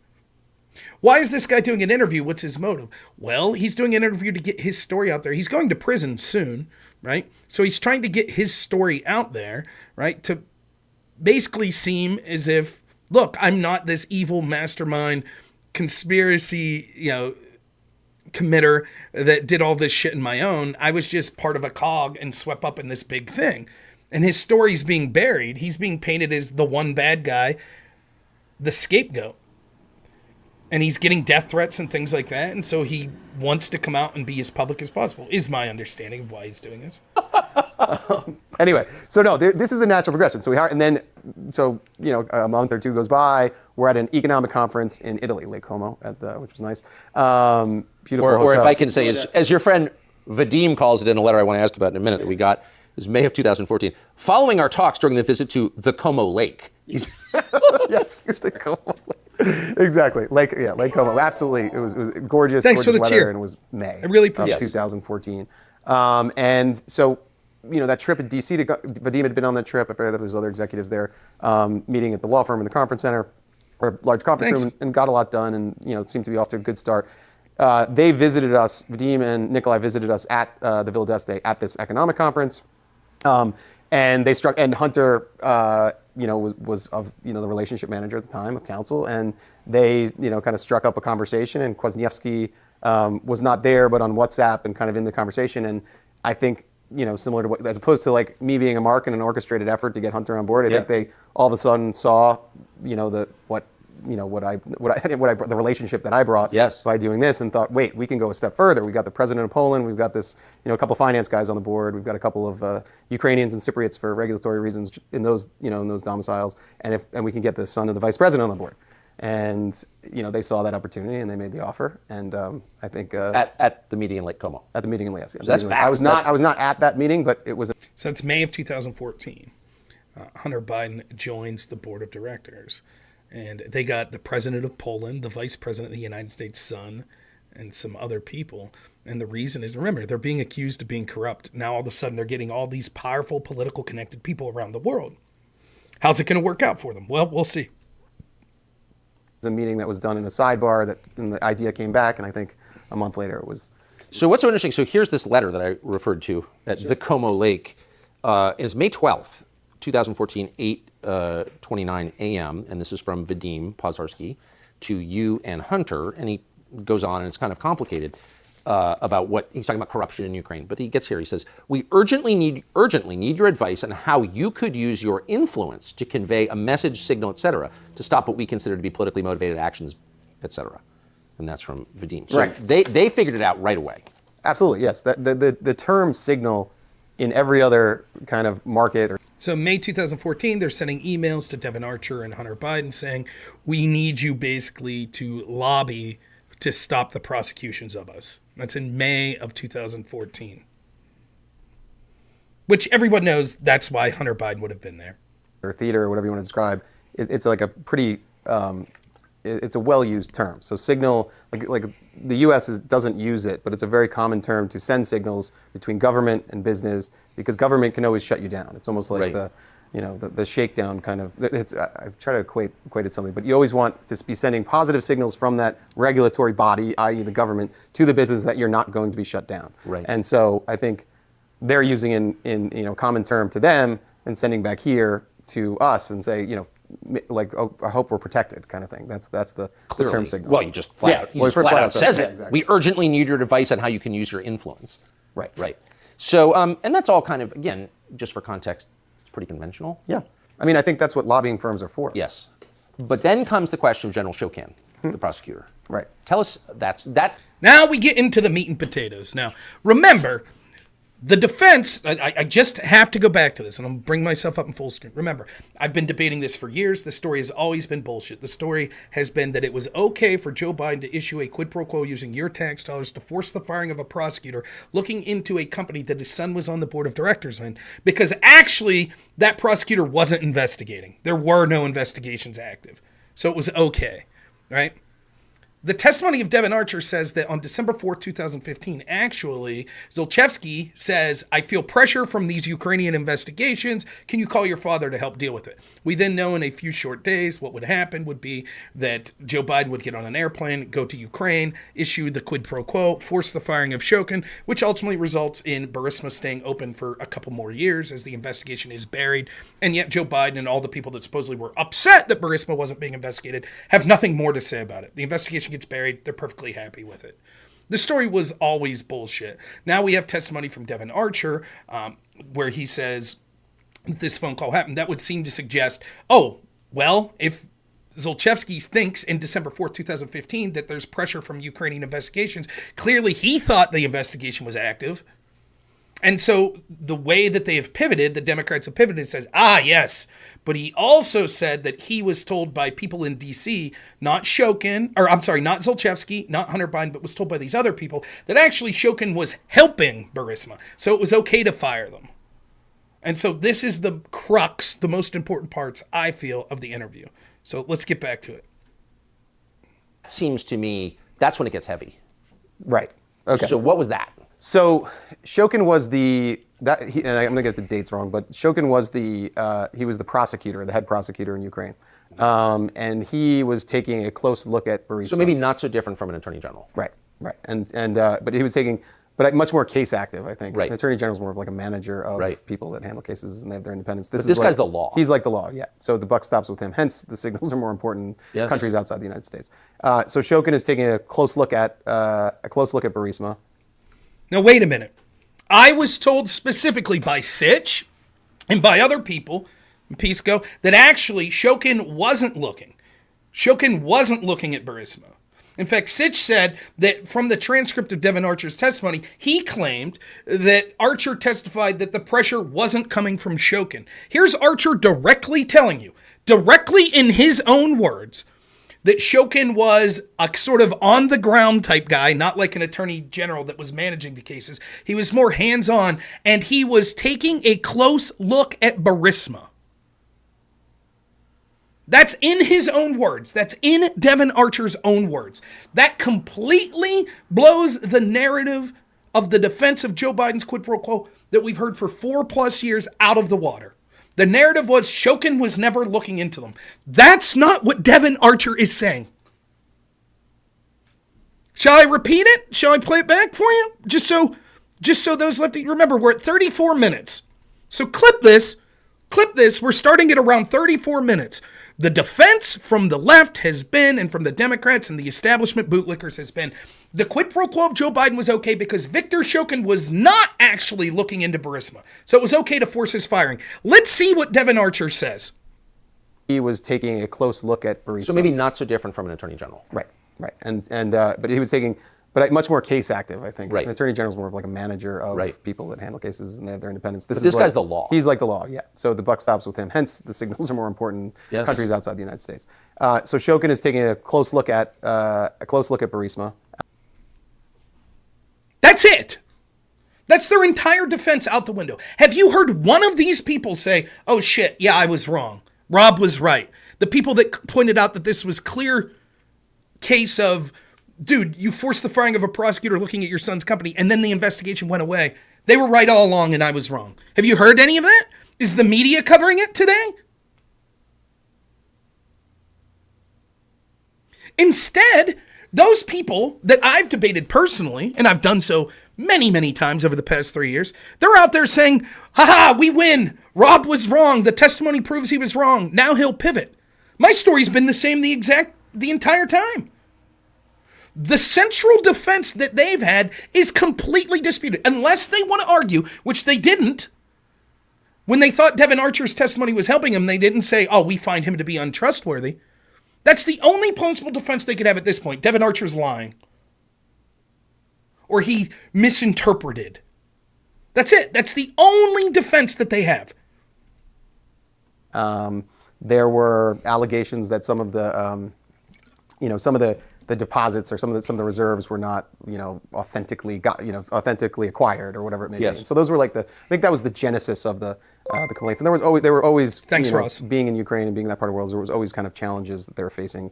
They're from not being able to get a visa to money being tied up in London, and this was just another, in a series of issues that law firms and strategic advisory firms were hired for to handle these kind of things, right? Yeah. So the Shokin case was, he was taking a look at Burisma, and there was a big push by European leaders, the Atlantic Council, et cetera, to fire Shokin because he was corrupt. Like it's hard to kind of decipher who's corrupt. It's all. Can I just ask you corrupt. just sidebar? Why would the Atlantic Council be getting involved in Shokin here? I mean, that's I think I don't know on the Shokin piece. I mean, again, this is the lead prosecutor in Ukraine. Right. So if Ukraine is actually a country with sovereignty and not just a colony of, say, the neocons in the United States, why wouldn't they just let Ukraine deal with their own? Why would Western powers even get involved in who the chief prosecutor in Ukraine is? That's a question that I don't know. Yeah. Right. Interesting, huh? The Atlantic Council, huh? Why are they getting involved? He knows. Or he heavily suspects. Thanks for the follows. Thanks for the donations. I really appreciate it. Again, is anyone out here doing this today other than me? This bombshell, probably one of the most important interviews in the past 30 years in this country. Is anyone going through it to show how it totally devastates the left-wing establishment narrative that the Joe Biden quid pro quo was okay? which directly results in the impeachment of Donald Trump, which directly results in the FBI lying to force the censorship of the Hunter Biden laptop story, which has 51 former intel agents, including former heads of the CIA, etc., lie to say that this was Russian disinformation. Possibly true, Lev, and that's why I'm here. I'll happily discuss this with anyone. So let's keep going. Thank you, everyone. Couldn't control myself. So, but within Burisma, right, this Shokin was considered a threat to your business. Shokin was considered a threat to the business. I think anyone in, again, you got to get the signals to the government. I think anyone in government was always a threat and always trying to shake down these businesses that were. Shokin was considered a threat to Burisma. Do you hear that?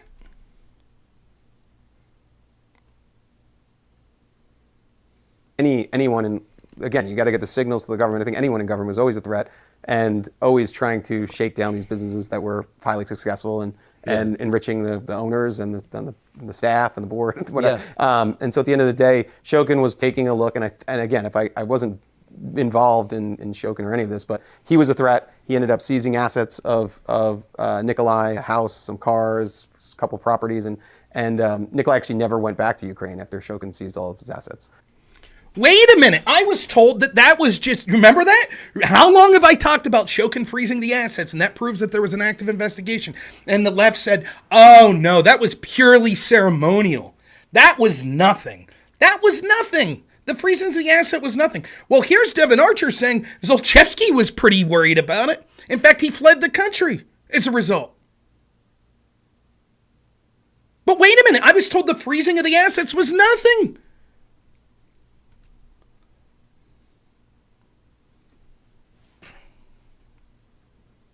What did you think of it? Was it a different world from the one you were from? Sorry.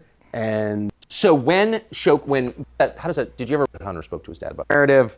I don't. At the end of the day, Shokin was taking a look, and again, if I wasn't involved in Shokin or any of this, but he was a threat. He ended up seizing assets of Nikolai, a house, some cars, a couple properties, and Nikolai actually never went back to Ukraine after Shokin seized all of his assets.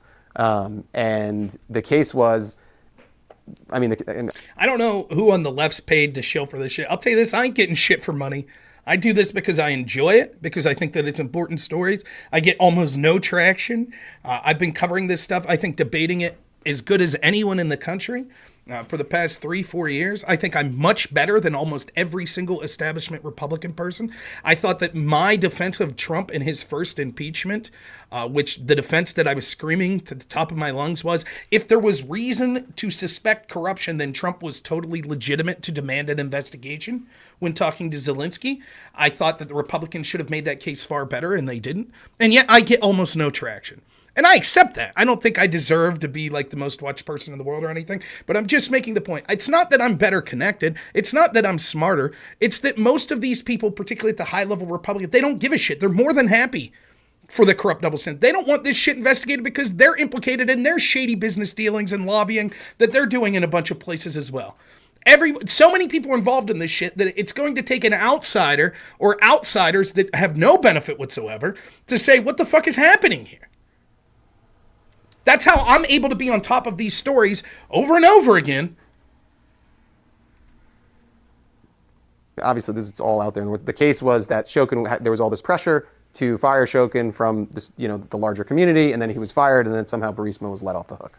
I mean, that's what the story was. And Joe Biden, of course, was the driving force behind his firing. Yeah, he was involved in that. There's obviously video. Involved. I mean, Biden bragged at Council on Foreign Relations. They had $1 billion coming from IMF, and I said, if you don't fire this man, you're not getting the $1 billion. Right. But it's I think on this one it certainly wasn't made clear to us at the board level, that there was any. Now here we go. This is the one pivot that Democrats are going to try to make. They're going to say, but actually Devon Archer says that he was told and the board was told, actually the firing of Shokin was bad for them. So let's see how Archer reacts when he's talking about that. Go ahead. That was a favor to be done. The narrative, I don't know the narrative, and I don't want to. I don't want to lead anyone down that kind of path. That's what happened, because I don't know the narrative. But Joe Biden knew that his son was on the board of this company that was being hassled by the prosecutor whose firing he was calling for. Right. Yeah. That pretty much sums it up, right? Joe Biden knew that his son was on the board of this company that he called for the firing of a prosecutor that was hassling his son for. Yeah.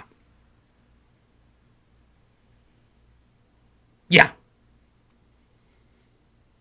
Now, again, when you're sitting in testimony with a Democrat like Goldman that's trying to put words in your mouth and shit like that so that he could have his one talking point that he knows the propaganda media will run for, that's one thing. Now we get to hear him explain it in his own words. Of course it's a quid pro quo. And this took place 3 years after he sent you a letter saying, thanks for all the work you're doing with Hunter. So, like, clearly he would know this would benefit the family. Right. I don't want to get it, but the narrative was that Shokin was already taken care of. That was the popular narrative. That's the only thing that he was already on his way out. Exactly. That was the narrative that was fed to the board. Okay. The narrative that was fed to the board. Does that sound like someone that's saying, I believe this? What he's saying is, we were told on the board Shokin's taken care of. So you were told when Shokin got fired that, like, it had nothing to do with it? No, we were told that was bad and we don't want a new prosecutor. Shokin was taken care of. So it's very, I mean, this is not like, checkers. This is multiple dimensions here. So a popular... This is like Connect Four. Yeah, no, exactly. It's like, no, I think in this particular case, it's pretty high stakes and pretty sophisticated. So the narrative that I was told was that. That's just, I've said it under oath and I'll say it again. That was the narrative. That was the narrative. Do you see how he's smiling?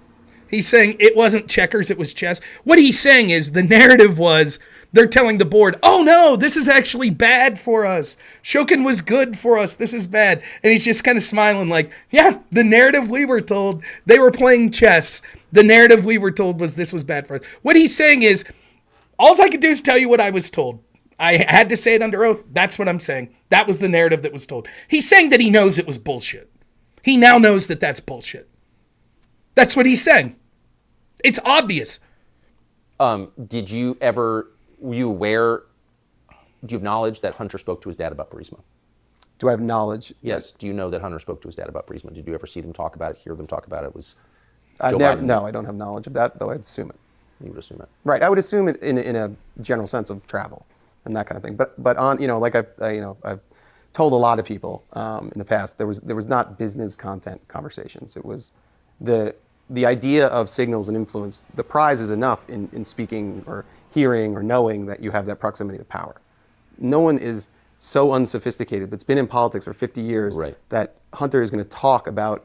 And this is important. What he's saying is Hunter's selling point is he doesn't need to get on a business line with his dad at a cafe in Milan in front of a bunch of people and say, hey, Dad, I'm here with Zlochevsky, and we're really hoping you could fire Viktor Shokin. He doesn't need to say that. To Shokin, to Zlochevsky, what Hunter is showing is, look, here's my dad. Oh, I'm here with Zlochevsky. Hi, Zlochevsky. How's the weather there? Great. Okay, bye. Because then that shows to Zlochevsky, Hunter does have the access of his father. And so then later, Hunter is able to then go and say, Dad, this is what I need to have happen. That's the sort of stuff that happens. So he's saying no one's so unsophisticated that in front of people that they're going to be like talking about this shit.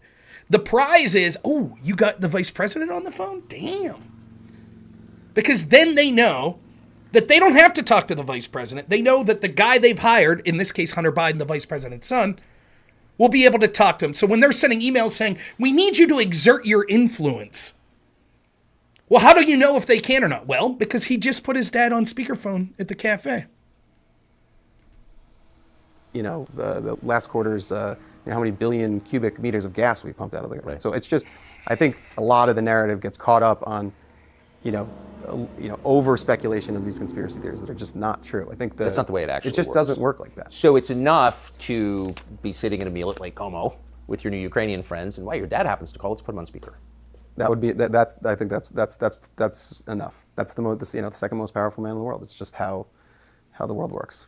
So there's been a lot of effort on the part of Republicans to prove money transfers from Hunter to Joe. Right. And then there's the other brother, Jimmy, who I'm going to ask about in a minute. But so far there are hints of it, but we haven't seen the direct transfer. But did you ever wonder when you were in the Biden orbit, like, how do they live so well? I mean, Hunter grew up in a huge house. in Wilmington. The family had this very expensive beach house. And like, how do you do that on a politician's salary? We don't pay our politicians very much. Well, I think Hunter had a successful lobbying and advisory business. Sure, but these are his dad's houses. Right. Like, how does that, did you ever wonder, like, how do you do that?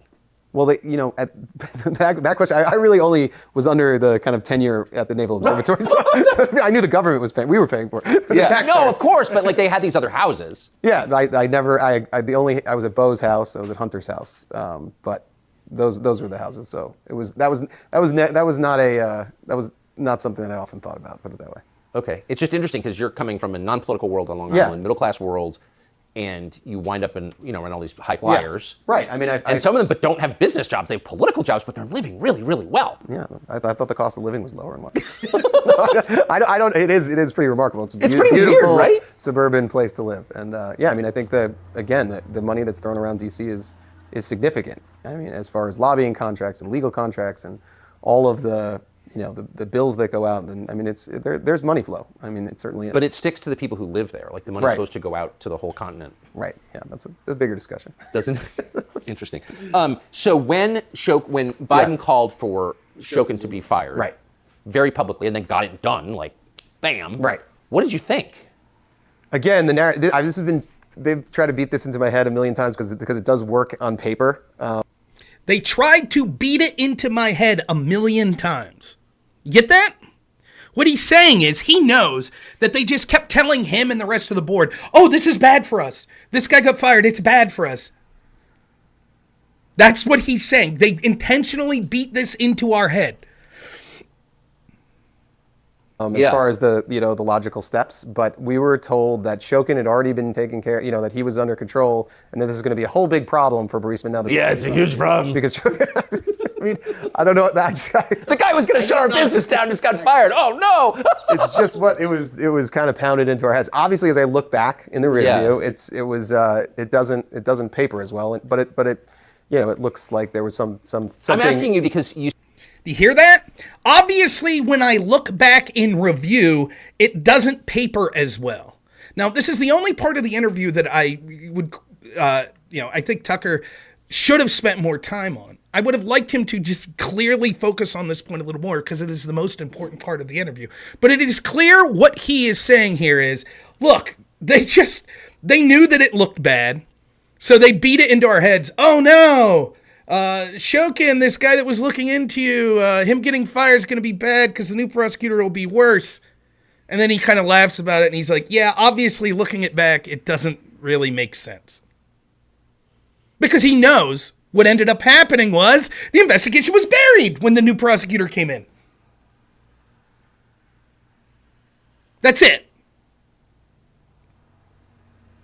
This is what the Democrats, this is what the Piscos of the world, the Destinys, the Sitches, the, Rachel Maddow's, the Goldman, this is what they're hanging their hat on, this claim.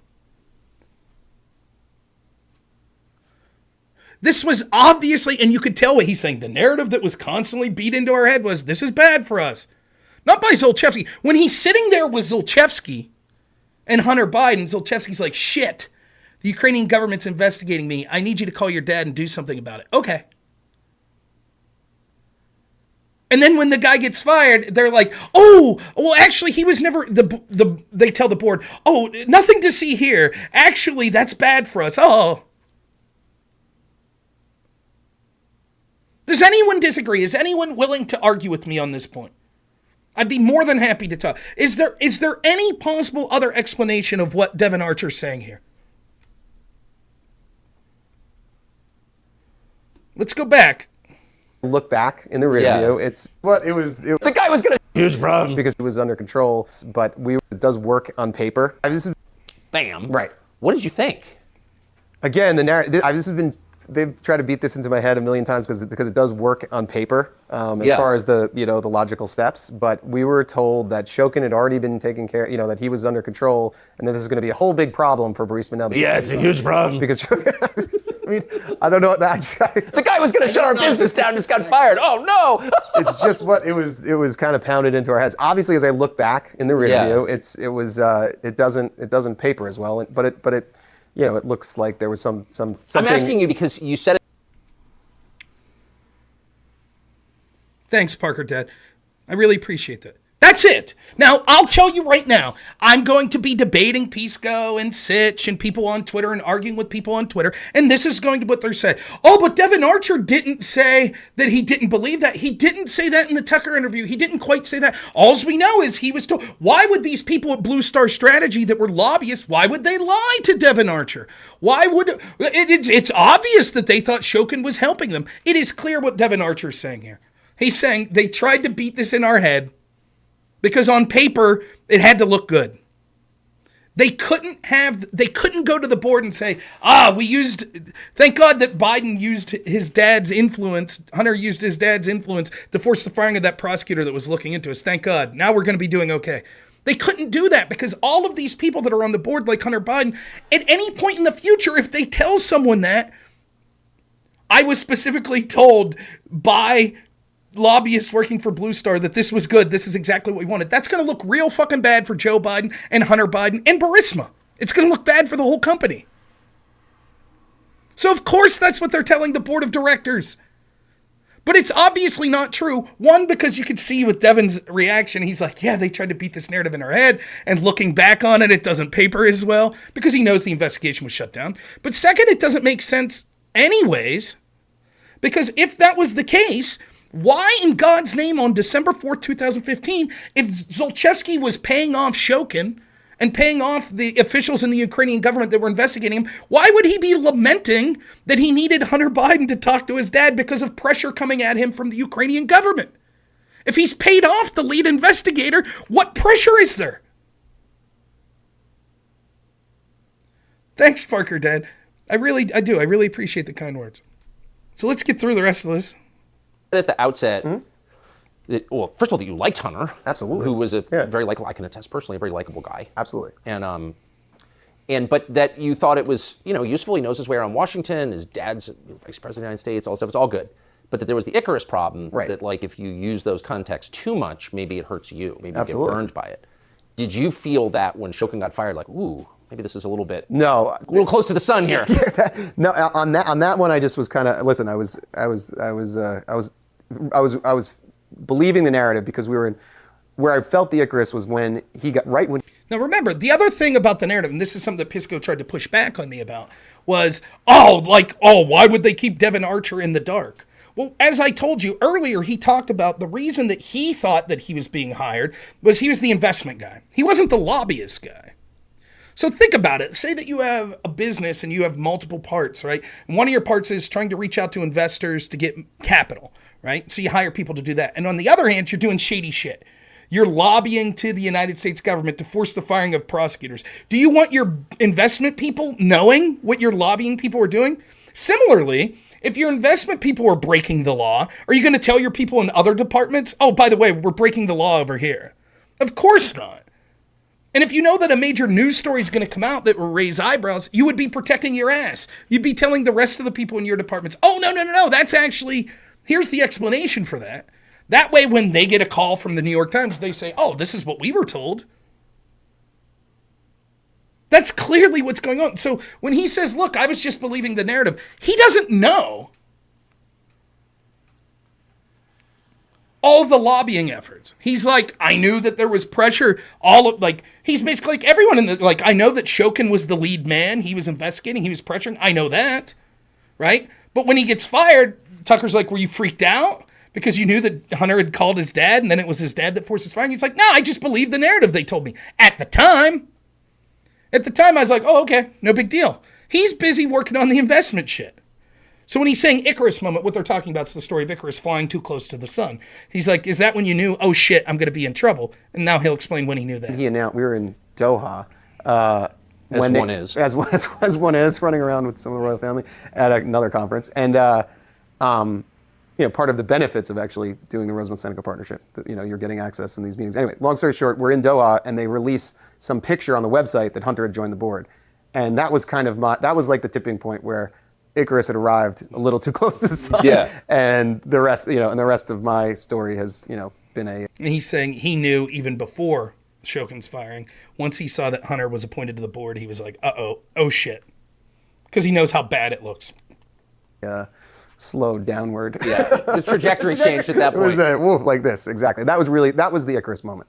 When I saw that release, and I saw it was the Was it middle of night. Burisma that had released that? Burisma released it, didn't tell us, and it was like the most Googled news story like in the world for 18 hours, and Yeah. I was like, this is going to be a different. Well, because world. to a civilian, you're thinking, okay, huge, super lucrative Eastern European Right, I natural thought it gas was company, incredible. sort of semi-employed kind of lawyer lobbyist from DC. Like, what is he doing on their board? Like, it just seemed, right. yeah. Yeah. And then that it really, at the time, I didn't have, we didn't calculate the risk appropriately, and the rest is history. So whether or not Hunter convinced his dad to come out against Shokin, and there's debate, Right. it was very clear that the Burisma guys were hoping to leverage Hunter's relationship with the vice president, his father. Yes. At one point, they told Hunter to, quote, call his dad. Yeah, I think referencing the email that you put earlier, there was constant pressure to. Okay, so there you go. Now the defense of the left is going to be, well, just because he was selling the illusion of access. His dad, he didn't know. Joe Biden's just a bumbling fool. He didn't know what was going on. Yeah, how's the weather? Blah, blah, blah, blah. But it's clear that's not what was happening. That's bad enough. And again, this proves on its own that Hunter Biden was violating FARA regulations. Why wasn't he charged? And the other thing to remember while we're doing all of this, remember, Devon Archer could have been interviewed by the FBI in 2016, 2017. They're charging him with crimes. Why haven't they done anything with FARA violations of Hunter Biden? They went after Trump's campaign manager. And why isn't the FBI interviewing Zlochevsky and Vadim? Okay, Zlochevsky, he's in hiding. Maybe he won't come. How about Vadim? How about Shokin? How about Hunter Biden and Joe Biden to see what they said in these phone calls? How about the people at Blue Star Strategies? Why aren't they interviewing any of them?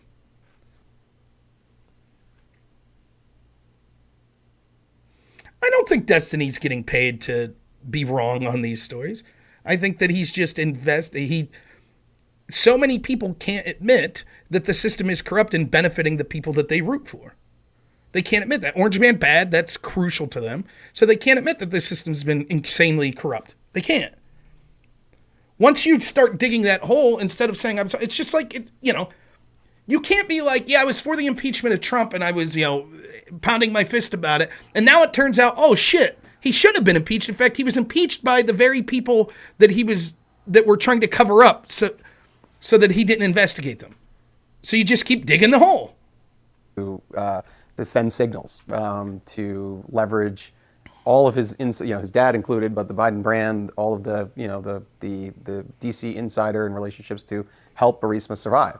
I think that's at the end of the day what we're talking about. I mean, that was the idea. That's what he brought. It was that ability to help on the geopolitical stage, keep them out of trouble, keep them out of investigations, unfreeze assets, unsuccessfully, unfreeze visas, and the first challenge, which was there was a 23 million pound account that was released to Burisma because of alleged non-cooperation by the prosecutor. I don't know if Shokin or the guy before that, but that was successful, and I think. Did Hunter help with that? The perception of him being on the board probably provided a halo that helped with that, but no active, there was no active. But they were not consulting him on pipeline. Now, this is another thing that you hear the left say over and over. Well, actually, they were pissed. The IMF and the UK and the Obama administration was very upset because Burisma wasn't being investigated way back in 2014 when the UK had froze these 23 million pounds of Zlochevsky, and they had to release that. They had to unfreeze those assets because the prosecutors in Ukraine weren't cooperating. Now, this is previous to Shokin, right? But that's the narrative that's spun. And here you have Hunter saying part of the reason those assets were unfrozen was because Hunter Biden was on the board. It's not that he made a direct call to the UK, but that the UK was like, oh, the vice president's son's there working for this guy. We're going to unfreeze the assets. That's incredible. That's one of their central defenses. But we'll move on. Construction or wellhead design. No. It was hiring lobbyists and law firms to and various NGOs to help clear the path from regulatory roadblocks at the end of the day. When they asked him to call his dad, did he? I was not privy to the conversation directly, but they've asked. That was Vadim met with his dad at dinner at Cafe Milano, a famous dinner at Cafe Milano. So I did not listen to a particular call where they spoke, but I know that the request was made by Vadim a lot. What did Vadim say to the vice president at that dinner at Cafe Milano? At dinner was politics. I think there was a World Food Program element, weather, nothing specific to Burisma. But the idea was by having that relationship and by saying, I met with the vice president in Washington, that gives him SWAT. Yeah, I think at the end of that's the, the prize, or the, being able to have, whether it's on, speakerphone or in person, to have, that person in direct contact, whether you're talking about, weather or, politics or what have you, that's the important part. I don't think, there's no relevance in asking, the vice president about, the gas, revenues or anything. It's enough. And the prize is that contact and that access to power. What was the payment like from Burisma? Like, what did Hunter get? I mean, he famously made $83,000 a month. It was 80. Yeah, it was taken into a company. It was 283. Like, the contracts were around board seats, and then the kind of scope of work was him on the governance side, as we've talked about. And I was first to raise capital, but then after the Doha Google situation where they announced him on the board, raising outside capital was out. So it became international expansion. So the payment was $2 million a year to one of our LLCs. There were other business activities that happened in that. We had to pay some of the cap intro guys that introduced us initially through the Rosemont Realty. So he, the payments were, and I think it's incredibly well documented. Initially, it was about $700,000 a year. It built to about $1 million, and then it was. What I'm going to do here, unfortunately, again, I'll put the links to this, right? But I can't be here all day. So what I'm going to do is skip towards the end. This is all good stuff here. It really is. But I'm going to skip towards the end. I know it depends on how the show goes. The portfolio of our experiences. Yes. Seems a little weird. That's a long haul. What is that? No, not particularly. And not going to offer any reviews of his. Again, I keep referring to the rearview mirror. I mean, the portfolio has exhausted, and Hunter's on to better things. So well, he's an artist. He is an artist, yes. And I'm not going to offer any reviews of his work, but I just have to ask, like, in the many years that you spent, the 10 years you spent with him, did he evidence any interest in painting? No, not particularly. But he was very, he was a very well-read student of history. So he was far more interested in, I wouldn't say artistic ventures, but certainly not painting. That was a surprise. It was a surprise? Yeah, it was a surprise. What is that? I mean, I think that after looking at the portfolio of our experiences, yes. I might do the same thing. You might do because I mean, it's just. I mean, that's a long haul for sure, covered with tragedy and yes. Addiction. Yeah, Casimir, I hear you. Good to see you, man. So Hunter Biden never painted in all the time he knew. He just picked it up, and 6 months later, doing great. We'll finish up here. And then going through all that, I think you just have to have a reset. That makes sense to me. Getting $500,000 for your paintings like 6 months after you start painting seems a little weird. No? I mean, I'm not enough. You could just tell he knows. Devon Archer knows exactly what's happening. He fucking knows. Just like he's like, yeah, looking back on, doesn't look good on paper that it was beaten to our head that the firing of Shokin was bad for Burisma. I mean, I do have some artists in my family. I wish my grandfather got that, but yeah, no, that's. Do you good for him. think your life has also taken ups and downs and right. twists and turns you didn't expect? If you decided like in 6 months to start painting, do you think that you could get $500,000 to painting? I know it depends on how the show goes. It's funny. Do you think that's one of the opportunities open to you in your diverse portfolio? That's really why I'm here. To pitch your painting. Exactly. So starting a lot since the laptop came out. What do you think of that, by the way? The laptop? Yeah. Were you shocked by that? That was not great. Yeah, that was obviously I'm. Oh, not great. That's But wait a minute. I was told that the laptop's fake. Remember this? There used to be this dumbass on Twitter that used to yell at me all the time. You won't debate comedian Hal Sparks on the laptop. Sure, I will. I sent private messages to Hal Sparks. I sent public messages. Sure, because Hal Sparks thinks that the laptop was fake. Well, here's someone who was all over the laptop, emails and stuff, Devon Archer. Hunter says, Tucker says, what'd you think when the laptop was released? He doesn't say, well, it was fake. It was all bullshit. He says, yeah, that wasn't good. But I thought it was fake. Geez, all the places, the Politicos and the CNNs and the New York Times, I wonder why none of them reached out to Devon Archer and said, hey, are these emails legit? Why weren't they reaching out to Tony Bobulinski? Instead, they were saying, oh, it sounds like Russian disinformation. Why didn't the 51 former Intel officials wait until they heard from, I said this at the time, as an easy way to find out if these emails are real. They were sent to someone. There are people whose names are on it. Why don't you contact those people and say, hey, are these emails accurate? Was this real?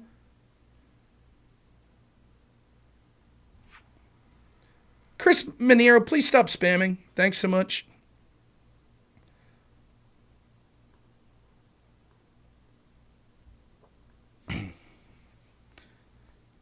So here he's saying, he's not saying, oh, geez, the laptop was fake. He's saying, yeah, it wasn't good. Why? Not great. This is not great. Great. Yeah, that was a real bummer, I guess. Yeah. The not great guy. What did I think about it? I mean, it was an absolute shock that's perpetuated this, kind of nightmare that I've been living for the last 8 years. Did he call you when that came out? No. Yeah. No, he did not. Ooh. No. Because you're obviously on it. Yeah, no, extensively. Yeah. Yes, not visually, but. Right. Not a single naked picture of you in that way. Which is a hilarious joke. That's what I'm saying. Devon Archer, he's like, hey, ain't no nude photos of me on the laptop. But yeah, he was all over it. Why didn't the FBI reach out to him? Why didn't CNN? Why didn't the New York Times? Isn't that weird? Isn't that odd? They kept telling us it was Russian disinformation and it was fake. But here he is. He's not saying that. Huh. That's odd, isn't it? There's not. Yeah, all over it, and it's just led to just incessant and never-ending media fodder that brings me back in. And last question: a lot has been written about his drug and alcohol problems, and the laptop is a visual record of those. Right. How did they affect your relationship with him? So, and you're not. I mean, you work for John Kerry for president, so right. You're obviously not. Okay, you could watch the last. This is the part I wanted to get to. I mistakenly thought it was at the end. Far different, and arguably far better if I've never met him. And you didn't make that much money from Burisma. No, I think it was. I mean, relative to the world, yes, it was a lot of money. Relative to my middle class upbringing, it was a ton of money. But it wasn't life-changing money, and it was quickly exhausted on legal bills.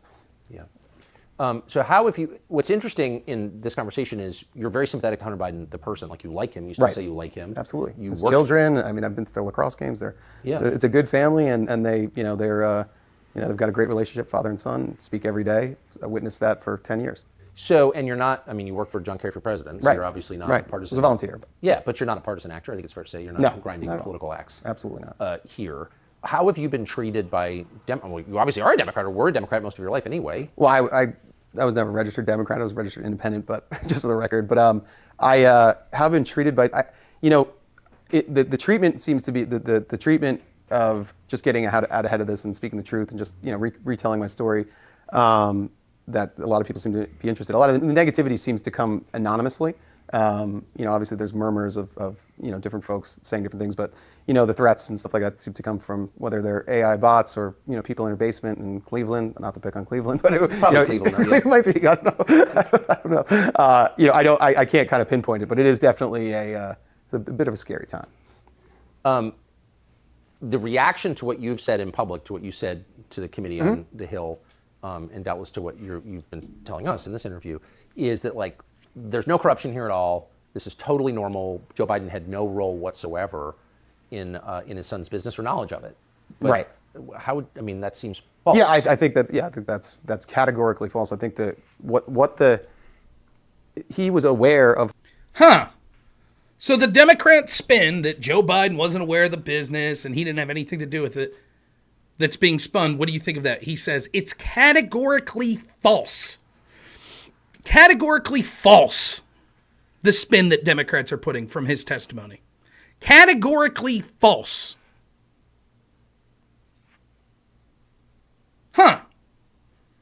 You think you think Destiny, Pisco, or Stitch, or you think any of them are coming out today going, oh shit, yeah. You think? You think CNN, New York Times, Goldman, they're going to self-reflect and go, oh, you think? Hunter's business, he met with Hunter's business partners. You found a letter that illustrates that he knew me. And he's thanking you. He's thanking you for his efforts. So I think that was, I think your efforts. Yeah. Yeah, I think that that's that's not factually right. But in the same breath, there's no, I don't think Joe Biden's looked at a balance sheet or a cap table or what have you, or any financial document, probably ever. Yeah. So there done was, pretty well for not looking at it. Well, that's yeah. So who's Jimmy Biden, his brother? Jimmy Biden, his brother. So that's it. That's all we're going to put for today, because I'll have to wrap up here soon. I got to be done by 1. But it's just devastating. It's absolutely devastating. I don't know another way to put it. And I have more. Last night I went down this rabbit hole. I was getting, I kept talking. Pisco kept saying the timeline doesn't make sense. The timeline doesn't make sense because they were pressuring Shokin's firing way back in December 2000, or way back with the Ukrainian or the UK asset freezing. The first public call I could find to fire Shokin is November. And that was right after an email was sent saying, hey, we need deliverables on the prosecutor general, etc. from U.S. people. This was an email sent to Hunter Biden. And then all of a sudden it changes and Joe Biden's official agenda says we need to fire Shokin. Then right after he gets this phone call in December, all of a sudden he's on a plane saying you got to fire Shokin.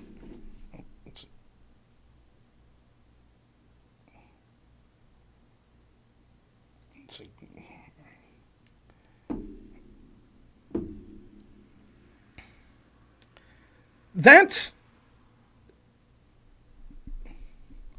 that, like, when you look into it, it's like, no, there was the first time that mentioning firing Shokin, it comes from the Biden. He says, well, George Kent and others in the Obama Biden State Department said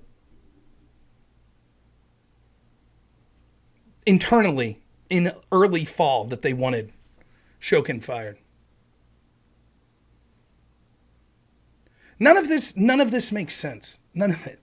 Like, when you look into the stuff, like, they're just talking out their ass.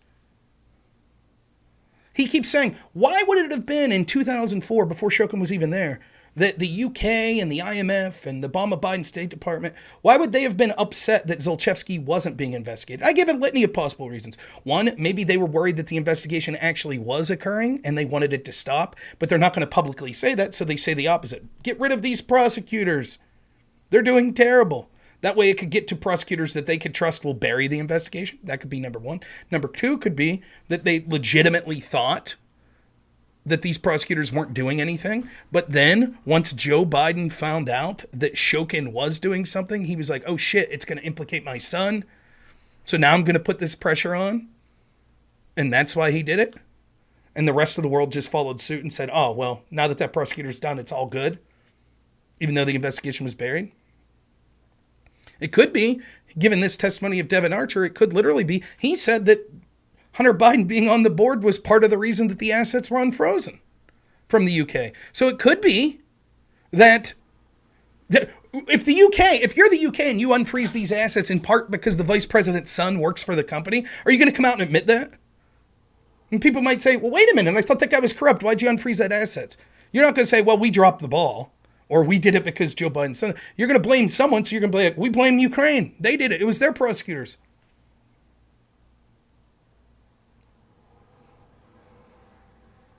What Pisco, the rest of the left, the New York Times, the Democrats in office, what they can't get around is this. Their linchpin of their defense of Joe Biden's quid pro quo has been Shokin wasn't investigating. I just showed you the interview with Devon Archer. We saw the testimony. That is not true. That is not what Mykola Zlochevsky thought. That is not what Burisma thought. In December 4th, 2015, they were worried about these investigations, as Devon Archer again clarified here. And they wanted Hunter Biden to call his dad to help deal with them, which he did. They can't get around that. However they try to spin, they were wrong on that. They can't get around it however they try to spin it. If they're right, if their narrative, as unbelievable as it is, was true, that they were real pissed off because they knew Zlochevsky and Burisma were guilty, and they were upset that the investigation wasn't happening or it wasn't occurring quick enough. And so even before Shokin, they're demanding prosecutors, do more on this case. And so the firing of Shokin was in part of the justification to keep that pressure on Burisma up. If that's the case, why weren't they outraged after Shokin got fired and the investigation was buried? This testimony is devastating. I think it's a damn shame that they will ignore it, that they'll try to parse it. Like, they'll say, well, technically, Archer didn't say specifically that he didn't believe the Blue Star strategists that were saying that Shokin was under their thumb. It's clear what he was saying.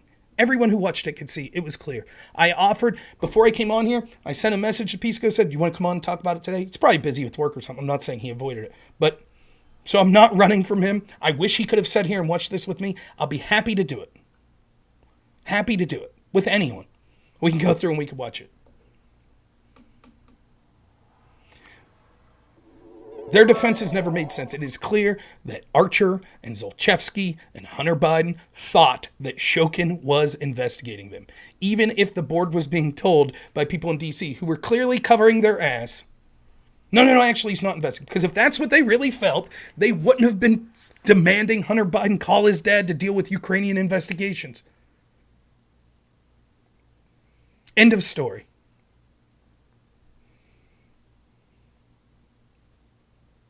And you might say, well, why would Blue Star, why would the lobbyist be telling the other people on the board, oh, actually, Shokin firing's bad for us? How does that help them? What do you mean, how's it help? The proof's in the pudding. It helps because people on the left today, Goldman's out there today saying, aha, see? It's almost like Goldman knew. I'm sure they did. I'm sure Goldman knew. I'm sure that they knew that they've talked to people from Blue Star Strategies that were like, hey, ask Devon Archer about this. Didn't we tell him the firing of Shokin was bad for us? And so Shokin can't lie under oath. Or I'm sorry, Archer can't lie under oath. So it's like, well, what was said?